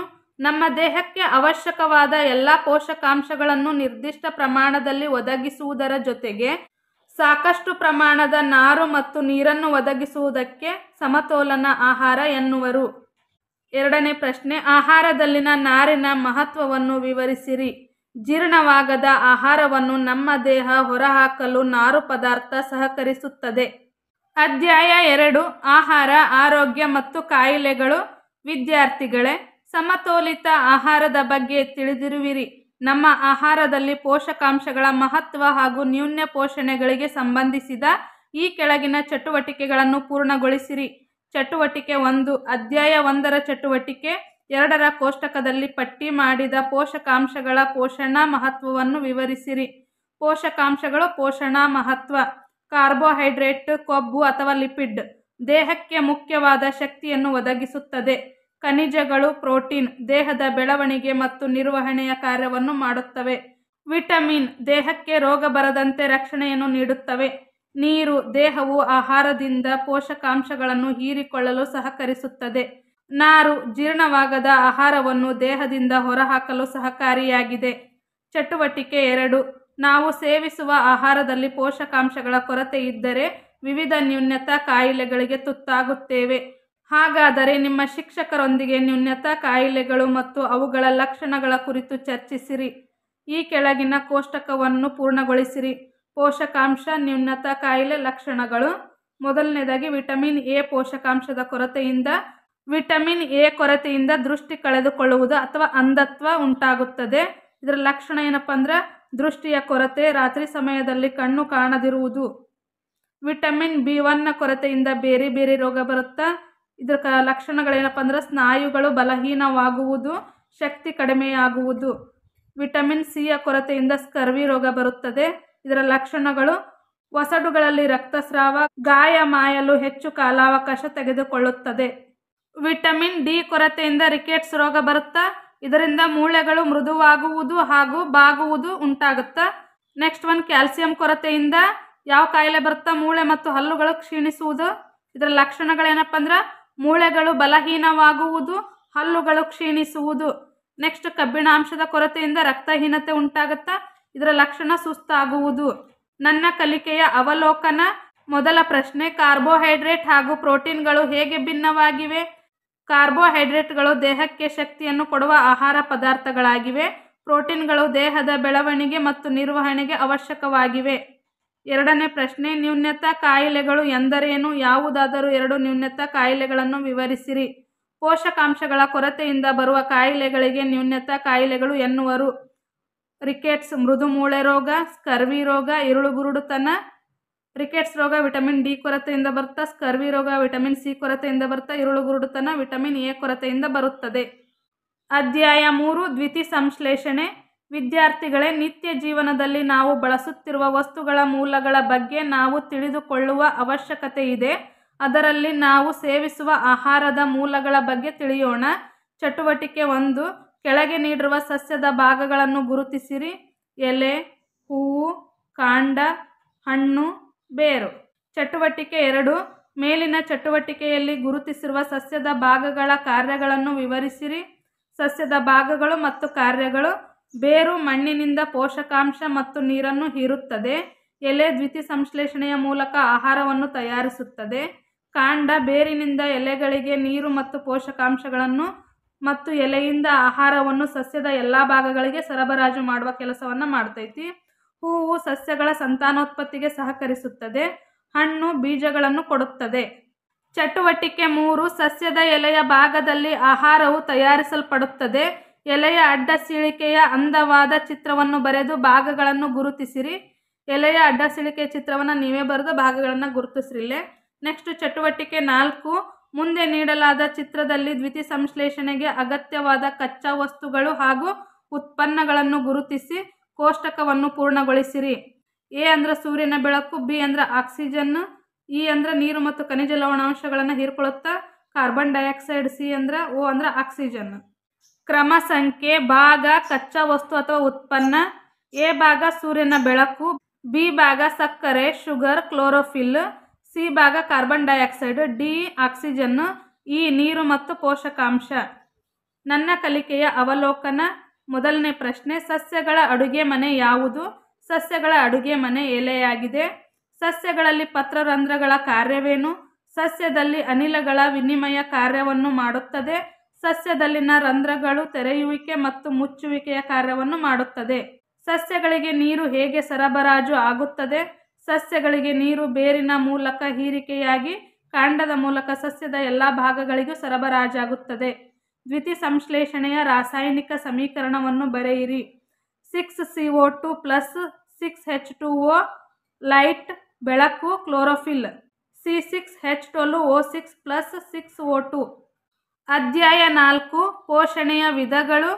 ಚಟುವಟಿಕೆ 1 ಕೆಳಗೆ ಪಟ್ಟಿ ಮಾಡಿರುವ ಜೀವಿಗಳನ್ನು ಅವುಗಳ ಆಹಾರ ಕ್ರಮದ ಆಧಾರದ ಮೇಲೆ ವರ್ಗೀಕರಿಸಿರಿ. ದಾಸವಾಳ, ಅಣಬೆ, ನಾಯಿ, ಹುಲಿ, ಆನೆ, ಬೆಕ್ಕು, ಮಾವು, ಮಾನವ, ಹಲಸು, ಈಸ್ಟ್, ಜಂತುಹುಳು, ಪ್ಲೆನೇರಿಯಾ, ಸಿಂಹ, ಪಾಚಿ, ಕಲ್ಲುಹೂ, ಕರುಳಿನ ಬ್ಯಾಕ್ಟೀರಿಯಾ, ಜಿಗಣೆ. ಈ ಜೀವಿಗಳನ್ನು ಕೆಳಗಿನಂತೆ ವರ್ಗೀಕರಿಸಿರಿ. ಜೀವಿಗಳು: ತಮ್ಮ ಆಹಾರವನ್ನು ತಾವೇ ತಯಾರಿಸಿಕೊಳ್ಳುವ ಜೀವಿಗಳು, ತಮ್ಮ ಆಹಾರಕ್ಕಾಗಿ ಇತರ ಜೀವಿಗಳನ್ನು ಅವಲಂಬಿಸಿರುವ ಜೀವಿಗಳು. ಮೊದಲನೇದಾಗಿ ತಮ್ಮ ಆಹಾರವನ್ನು ತಾವೇ ತಯಾರಿಸಿಕೊಂತಹ ಜೀವಿಗಳಿಗೆ ನಾವು ಸ್ವಪೋಷಕಗಳಂತ ಕರಿತೀವಿ. ಸ್ವಪೋಷಕಗಳು ಯಾವುವು? ಸಸ್ಯಗಳೆಲ್ಲವೂ ಸ್ವಪೋಷಕಗಳಾಗಿರ್ತವು. ದಾಸವಾಳ, ಮಾವು, ಹಲಸು, ಪಾಚಿ, ಕಲ್ಲುಹೂ ಇವೆಲ್ಲವೂ ಕೂಡ ಸಸ್ಯಗಳು. ಇವು ಸ್ವಪೋಷಕಗಳಾಗಿರ್ತವು. ಪ್ರಾಣಿಗಳು ಪರಪೋಷಕಗಳಾಗಿರ್ತವು. ಪ್ರಾಣಿಗಳು ತಮ್ಮ ಆಹಾರಕ್ಕಾಗಿ ಇತರ ಜೀವಿಗಳನ್ನು ಹಾಗೂ ಇತರ ಸಸ್ಯಗಳನ್ನು ಅವಲಂಬಿಸಿರ್ತವು. ನಾಯಿ, ಹುಲಿ, ಆನೆ, ಬೆಕ್ಕು, ಮಾನವ, ಜಂತುಹುಳು, ಸಿಂಹ, ಜಿಗಣೆ, ಕರುಳಿನ ಬ್ಯಾಕ್ಟೀರಿಯಾ, ಅಣಬೆ ಇವೆಲ್ಲವೂ ಕೂಡ ತಮ್ಮ ಆಹಾರಕ್ಕಾಗಿ ಇತರ ಜೀವಿಗಳನ್ನು ಅವಲಂಬಿಸಿರುತ್ತವೆ. ಇವು ಪರಪೋಷಕಗಳು. ಚಟುವಟಿಕೆ 2 ವಿದ್ಯಾರ್ಥಿಗಳೇ, ಮೇಲಿನ ಚಟುವಟಿಕೆಯಲ್ಲಿ ಕೊಟ್ಟಿರುವ ಜೀವಿಗಳನ್ನು ಸ್ವಪೋಷಕಗಳು ಮತ್ತು ಪರಪೋಷಕಗಳಾಗಿ ವರ್ಗೀಕರಿಸಿದಿರಿ. ಪರಪೋಷಣೆಯಲ್ಲಿ ವಿವಿಧ ರೀತಿಯ ಆಹಾರ ಕ್ರಮಗಳಿವೆ. ಅವುಗಳನ್ನು ತಿಳಿಯಲು ಚಟುವಟಿಕೆ 1ರಲ್ಲಿ ಗುರುತಿಸಿರುವ ಪರಪೋಷಕ ಜೀವಿಗಳನ್ನು ಈ ಕೆಳಗಿನಂತೆ ವರ್ಗೀಕರಿಸಿರಿ. ಪರಪೋಷಕಗಳು: ಘನ ಆಹಾರವನ್ನು ಸೇವಿಸಿ ಜೀರ್ಣಿಸಿ ರಕ್ತಗತ ಮಾಡಿಕೊಳ್ಳುವ ಜೀವಿಗಳು. ಘನ ಆಹಾರ ಅಂದರೆ ಗಟ್ಟಿಯಾಗಿರುವಂತಹ ಆಹಾರವನ್ನು ಸೇವನೆ ಮಾಡಿ ಜೀರ್ಣಿಸಿಕೊಂಡು ರಕ್ತಗತ ಮಾಡಿಕೊಳ್ಳುವಂತಹ ಪ್ರಾಣಿಗಳು ನಾಯಿ, ಮಾನವ, ಹುಲಿ, ಆನೆ, ಸಿಂಹ, ಬೆಕ್ಕು. ನೆಕ್ಸ್ಟ್, ಬೇರೊಂದು ಜೀವಿಯ ದೇಹದಲ್ಲಿದ್ದು ಆಹಾರವನ್ನು ಪಡೆಯುವ ಜೀವಿಗಳು ಕರುಳಿನ ಬ್ಯಾಕ್ಟೀರಿಯಾ ಮತ್ತು ಜಂತುಹುಳುಗಳು. ಕೊಳೆಯುತ್ತಿರುವ ವಸ್ತುವಿನಿಂದ ಆಹಾರವನ್ನು ಪಡೆಯುವ ಜೀವಿಗಳು ಅಣಬೆ. ಜೀವಿಗಳು ಒಟ್ಟಿಗೆ ಇದ್ದು ಪರಸ್ಪರ ಒಂದನ್ನೊಂದು ಅವಲಂಬಿಸಿವೆ. ಕಲ್ಲುಹೂ. ನನ್ನ ಕಲಿಕೆಯ ಅವಲೋಕನ. ಮೊದಲ ಪ್ರಶ್ನೆ, ತಮ್ಮ ಆಹಾರವನ್ನು ತಾವೇ ತಯಾರಿಸುವ ಜೀವಿಗಳಿಗಿರುವ ಹೆಸರೇನು? ಸ್ವಪೋಷಕಗಳು. ತಮ್ಮ ಆಹಾರಕ್ಕಾಗಿ ಇತರ ಜೀವಿಗಳನ್ನು ಅವಲಂಬಿಸಿರುವ ಜೀವಿಗಳನ್ನು ಏನೆಂದು ಕರೆಯುತ್ತೇವೆ? ಪರಪೋಷಕಗಳು ಅಂತ ಕರಿತೀವಿ. ಮೂರನೇ ಪ್ರಶ್ನೆ, ಪರಾವಲಂಬಿ ಜೀವಿಗಳಿಂದ ಹರಡುವ ಕೆಲವು ಕಾಯಿಲೆಗಳನ್ನು ತಿಳಿಸಿರಿ. Malaria, diarrhoea. ಅಧ್ಯಾಯ 5 ನಮ್ಮ ಸುತ್ತಲಿನ ಬದಲಾವಣೆಗಳು. ನಾವು ಜೀವನದಲ್ಲಿ ಅನೇಕ ಬದಲಾವಣೆಗಳನ್ನು ನೋಡುತ್ತೇವೆ. ಅಂತಹ ಯಾವುದಾದರೂ 4 ಬದಲಾವಣೆಗಳನ್ನು ತಿಳಿಸಿ. ಈ ಬದಲಾವಣೆಗಳಿಗೆ ಕಾರಣ ತಿಳಿಸಿ. ಬದಲಾವಣೆಯ ನಂತರ ಮೊದಲಿನ ವಸ್ತುಗಳನ್ನು ಪುನಃ ಪಡೆಯಬಹುದೇ? ಭೌತಿಕ ಬದಲಾವಣೆಯಾದ ವಸ್ತುಗಳಿಂದ ಪುನಃ ಆ ವಸ್ತುವನ್ನು ಪಡಿಬಹುದು. ಆದರೆ ರಾಸಾಯನಿಕ ಬದಲಾವಣೆಯಾದ ವಸ್ತುಗಳಿಂದ ಪುನಃ ಆ ವಸ್ತುವನ್ನು ನಾವು ಪಡೆಯೋಕ್ಕೆ ಸಾಧ್ಯವಿಲ್ಲ. ಚಟುವಟಿಕೆ 1 ಮೂಲ ಗುಣವನ್ನು ಕಳೆದುಕೊಳ್ಳದ ಬದಲಾವಣೆಗಳಿಗೆ ಭೌತಿಕ ಬದಲಾವಣೆ ಅಂತ ಕರಿತೀವಿ. ಯಾವ ವಸ್ತುವು ತನ್ನ ಮೂಲ ಗುಣವನ್ನು ಕಳೆದುಕೊಳ್ಳಲಾರದ ಬದಲಾಗುತ್ತಲ್ಲ ಅದಕ್ಕೆ ಭೌತಿಕ ಬದಲಾವಣೆ ಅಂತಾರ. ಮೂಲ ಗುಣವನ್ನು ಕಳೆದುಕೊಳ್ಳುವ ಬದಲಾವಣೆಯನ್ನು ರಾಸಾಯನಿಕ ಬದಲಾವಣೆ ಅಂತಾರ. ಯಾವ ವಸ್ತು ತನ್ನ ಮೂಲ ಗುಣವನ್ನು ಕಳ್ಕೊಂಡು ಬೇರೆ ರೂಪವನ್ನು ಪಡಿತೈತಲ್ಲ ಅದಕ್ಕೆ ರಾಸಾಯನಿಕ ಬದಲಾವಣೆ ಅಂತೀವಿ. ಉದಾಹರಣೆಗೆ 1 ಕಾಗದ ತುಂಡು ಮಾಡುವುದು, ಕಟ್ಟಿಗೆ ತುಂಡು ಮಾಡುವುದು, ನೀರು ಮಂಜುಗಡ್ಡೆಯಾಗುವುದು, ಕಾಗದದಿಂದ ಆಕೃತಿಗಳನ್ನು ತಯಾರಿಸುವುದು, ಉಪ್ಪು ನೀರಿನಲ್ಲಿ ಕರಗುವುದಾಗಿರ್ಬೋದು, ಲೋಹಗಳನ್ನು ಬಾಗಿಸುವುದಾಗಿರ್ಬೋದು, ಇವೆಲ್ಲವೂ ಕೂಡ ಭೌತಿಕ ಬದಲಾವಣೆಗಳಾಗಿರ್ತವೆ. ನೆಕ್ಸ್ಟ್ ರಾಸಾಯನಿಕ ಬದಲಾವಣೆ, ಕಾಗದವನ್ನು ಸುಡುವುದು, ಕಟ್ಟಿಗೆ ಸುಡುವುದು, ಕಬ್ಬಿಣ ತುಕ್ಕು ಹಿಡಿಯುವುದು, ದ್ವಿತೀಯ ಸಂಶ್ಲೇಷಣೆ ಕ್ರಿಯೆ ನಡೆಯುವುದು, ಅಕ್ಕಿಯಿಂದ ಅನ್ನವನ್ನು ತಯಾರಿಸುವುದು, ಹಾಲು ಮೊಸರಾಗಿ ಬದಲಾವಣೆಯಾಗುವುದು, ಇದೆಲ್ಲವೂ ಕೂಡ ರಾಸಾಯನಿಕ ಬದಲಾವಣೆ ಆಗಿರುತ್ತೆ. ಈ ರಾಸಾಯನಿಕವಾಗಿ ಬದಲಾವಣೆಯಾದ ವಸ್ತುವಿನಿಂದ ಮತ್ತೆ ಮೂಲ ವಸ್ತುವನ್ನು ನಾವು ಪಡೆಯೋಕ್ಕೆ ಸಾಧ್ಯವಿಲ್ಲ. ಚಟುವಟಿಕೆ 2, ಈ ಕೆಳಗಿನ ಚಿತ್ರಗಳನ್ನು ಭೌತಿಕ ಬದಲಾವಣೆಗಳು ಹಾಗೂ ರಾಸಾಯನಿಕ ಬದಲಾವಣೆಗಳು ಎಂದು ಹೆಸರಿಸಿರಿ. ಬದಲಾವಣೆ ಭೌತಿಕ ಅಥವಾ ರಾಸಾಯನಿಕ ಬದಲಾವಣೆ. ಇಲ್ಲಿ ಕಬ್ಬಿಣ ತುಕ್ಕು ಹಿಡಿದೈತಿ, ಇದು ರಾಸಾಯನಿಕ ಬದಲಾವಣೆ. ಇಲ್ಲಿ ನೀರು ಕುದಿಯಾಕತ್ತೈತಿ, 100 ಡಿಗ್ರಿ ಸೆಲ್ಸಿಯಸ್ನಲ್ಲಿ ನೀರು ಕುದಿತೈತಿ. ನೀರು ಕುದಿಯುವಿಕೆ ಒಂದು ಭೌತಿಕ ಬದಲಾವಣೆಯಾಗಿದೆ. ನೆಕ್ಸ್ಟ್ ಕಾಗದದಿಂದ ಒಂದು ದೋಣಿಯ ಚಿತ್ರವನ್ನು ತಯಾರಿಸ್ಯಾರ, ಇದು ಭೌತ ಬದಲಾವಣೆಯಾಗಿದೆ. ಕಟ್ಟಿಗೆಯನ್ನು ಸುಡಾಕತ್ತರ, ಇದು ರಾಸಾಯನಿಕ ಬದಲಾವಣೆಯಾಗಿದೆ. ಮಂಜುಗಡ್ಡೆ ಇದು ಭೌತ ಬದಲಾವಣೆಯಾಗಿದೆ. ಆಮ್ಲೆಟ್ ಮಾಡಕತ್ತರ, ತತ್ತಿಯಿಂದ ಆಮ್ಲೆಟ್ ಮಾಡೋದು, ಇದು ಒಂದು ರಾಸಾಯನಿಕ ಬದಲಾವಣೆ. ಇಲ್ಲಿ ಒಂದು ಬಾಟ್ಲಿ ಚೂರಾಗೈತಿ, ಇದು ಭೌತ ಬದಲಾವಣೆ. ಮೌಲ್ಯಾಂಕನ ಪ್ರಶ್ನೆಗಳು. ಭೌತಿಕ ಬದಲಾವಣೆಗಳೆಂದರೇನು? 2 ಉದಾಹರಣೆ ನೀಡಿ. ಒಂದು ವಸ್ತುವಿನ ಆಕಾರ, ಗಾತ್ರ ಅಥವಾ ಸ್ಥಿತಿ ಬದಲಾಗುವುದನ್ನು ನಾವು ಭೌತಿಕ ಬದಲಾವಣೆ ಎನ್ನುತ್ತೇವೆ. ಉದಾಹರಣೆಗೆ ಉಪ್ಪು ನೀರಿನಲ್ಲಿ ಕರಗುವುದು, ಲೋಹಗಳನ್ನು ಬಾಗಿಸುವುದು, ಇದು ಭೌತಿಕ ಬದಲಾವಣೆಗೆ ಉದಾಹರಣೆಗಳಾಗಿವೆ. ನೆಕ್ಸ್ಟ್, ನೀವು ದಿನನಿತ್ಯದಲ್ಲಿ ಗಮನಿಸುವಂತಹ ರಾಸಾಯನಿಕ ಬದಲಾವಣೆಗಳಾವುವು? ಕಬ್ಬಿಣ ತುಕ್ಕು ಹಿಡಿಯುವುದು, ಕಟ್ಟಿಗೆ ಸುಡುವುದು ನಾವು ದಿನನಿತ್ಯದಲ್ಲಿ ಗಮನಿಸುವಂತಹ ರಾಸಾಯನಿಕ ಬದಲಾವಣೆಗಳಾಗಿವೆ. ಬೆಂಬಲಿತ ಕಲಿಕಾ ಹಂತದಲ್ಲಿ ಬರುವಂಥ ಅಧ್ಯಾಯ 7 ಪದಾರ್ಥಗಳ ಬೇರ್ಪಡಿಸುವಿಕೆ 1.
ಬೆಂಬಲಿತ ಕಲಿಕಾ ಹಂತ ಅಧ್ಯಾಯ 13 ಜೀವಕ್ರಿಯೆಗಳಿಗೆ ಸಂಬಂಧಿಸಿದ ಚಿತ್ರಗಳನ್ನು ಬಿಡಿಸುವುದು.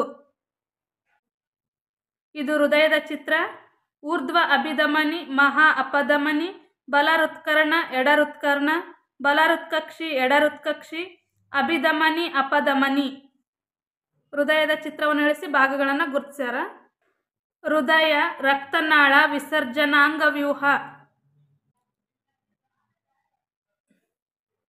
ಮೌಲ್ಯಾಂಕನ ಪ್ರಶ್ನೆಗಳು. ದೇಹದ ಎಲ್ಲ ಭಾಗಗಳಿಗೂ ರಕ್ತದ ಅಗತ್ಯ ಇದೆ, ಏಕೆ?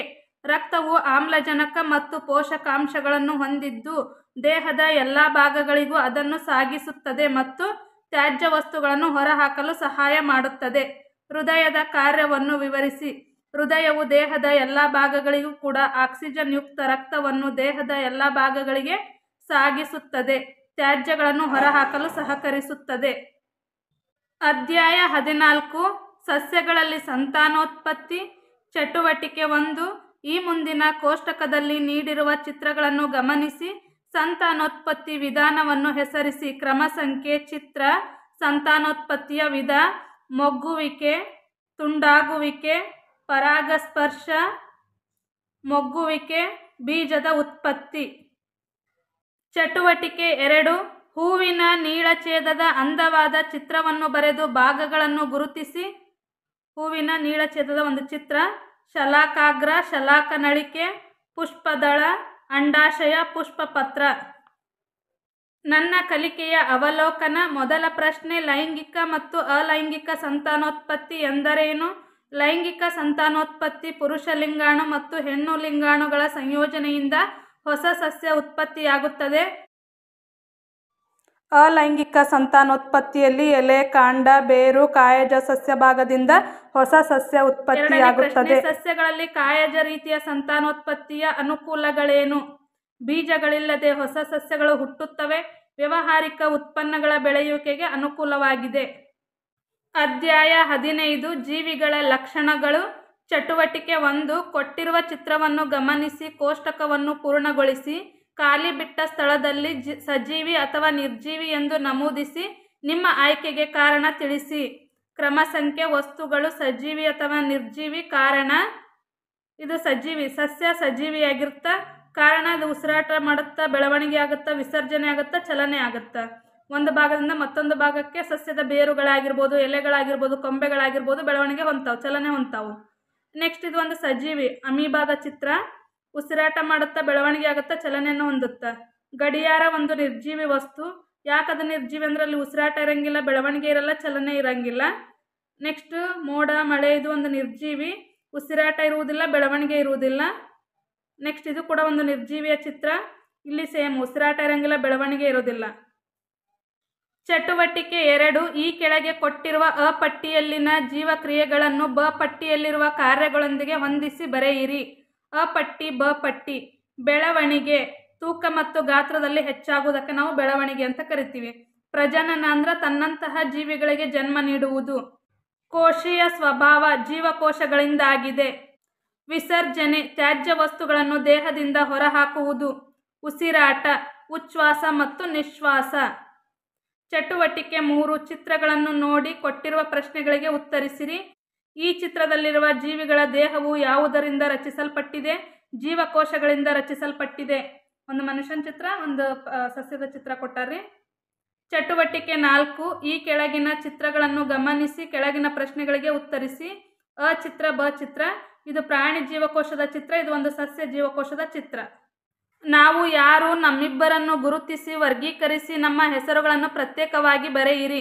ಪ್ರಾಣಿ ಜೀವಕೋಶ, ಸಸ್ಯ ಜೀವಕೋಶ. ನನ್ನ ಕಲಿಕೆಯ ಅವಲೋಕನ. ಮೊದಲ ಪ್ರಶ್ನೆ: ಜೀವಕೋಶ ಎಂದರೇನು? ಜೀವಿಯ ರಚನಾತ್ಮಕ ಮತ್ತು ಕಾರ್ಯನಿರ್ವಾಹಕ ಘಟಕಕ್ಕೆ ನಾವು ಜೀವಕೋಶ ಅಂತ ಕರಿತೀವಿ. ಎರಡನೇ ಪ್ರಶ್ನೆ: ಸಸ್ಯ ಮತ್ತು ಪ್ರಾಣಿ ಜೀವಕೋಶಗಳ ನಡುವಿನ ವ್ಯತ್ಯಾಸ ತಿಳಿಸಿ. ಪ್ರಾಣಿ ಜೀವಕೋಶ, ಸಸ್ಯ ಜೀವಕೋಶ. ಜೀವಕೋಶಗಳು ಗಾತ್ರ ಚಿಕ್ಕದಾಗಿರುತ್ತೆ. ಪ್ರಾಣಿ ಜೀವಕೋಶದ ಗಾತ್ರ ಚಿಕ್ಕದಾಗಿರುತ್ತೆ. ಸಸ್ಯ ಜೀವಕೋಶದಲ್ಲಿ ಜೀವಕೋಶಗಳ ಗಾತ್ರ ದೊಡ್ಡದಾಗಿರುತ್ತದೆ. ನೆಕ್ಸ್ಟ್ ಪ್ರಾಣಿ ಜೀವಕೋಶದಲ್ಲಿ ಕೋಶ ಭಿತ್ತಿ ಇರುವುದಿಲ್ಲ. ಸಸ್ಯ ಜೀವಕೋಶದಲ್ಲಿ ಕೋಶ ಭಿತ್ತಿ ಇರುತ್ತದೆ. ಪ್ರಾಣಿ ಜೀವಕೋಶದಲ್ಲಿ ಕ್ಲೋರೋಫಾಸ್ಟ್ ಇರುವುದಿಲ್ಲ. ಸಸ್ಯ ಜೀವಕೋಶದಲ್ಲಿ ಕ್ಲೋರೋಫಾಸ್ಟ್ ಇರುತ್ತದೆ. ಪ್ರಾಣಿ ಜೀವಕೋಶದಲ್ಲಿ ಕೋಶಗಳ ಆಕಾರ ಬದಲಾಗುತ್ತದೆ. ಸಸ್ಯ ಜೀವಕೋಶದಲ್ಲಿ ಕೋಶಗಳ ಆಕಾರ ಬದಲಾಗುವುದಿಲ್ಲ.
Thanks for watching. ಧನ್ಯವಾದಗಳು.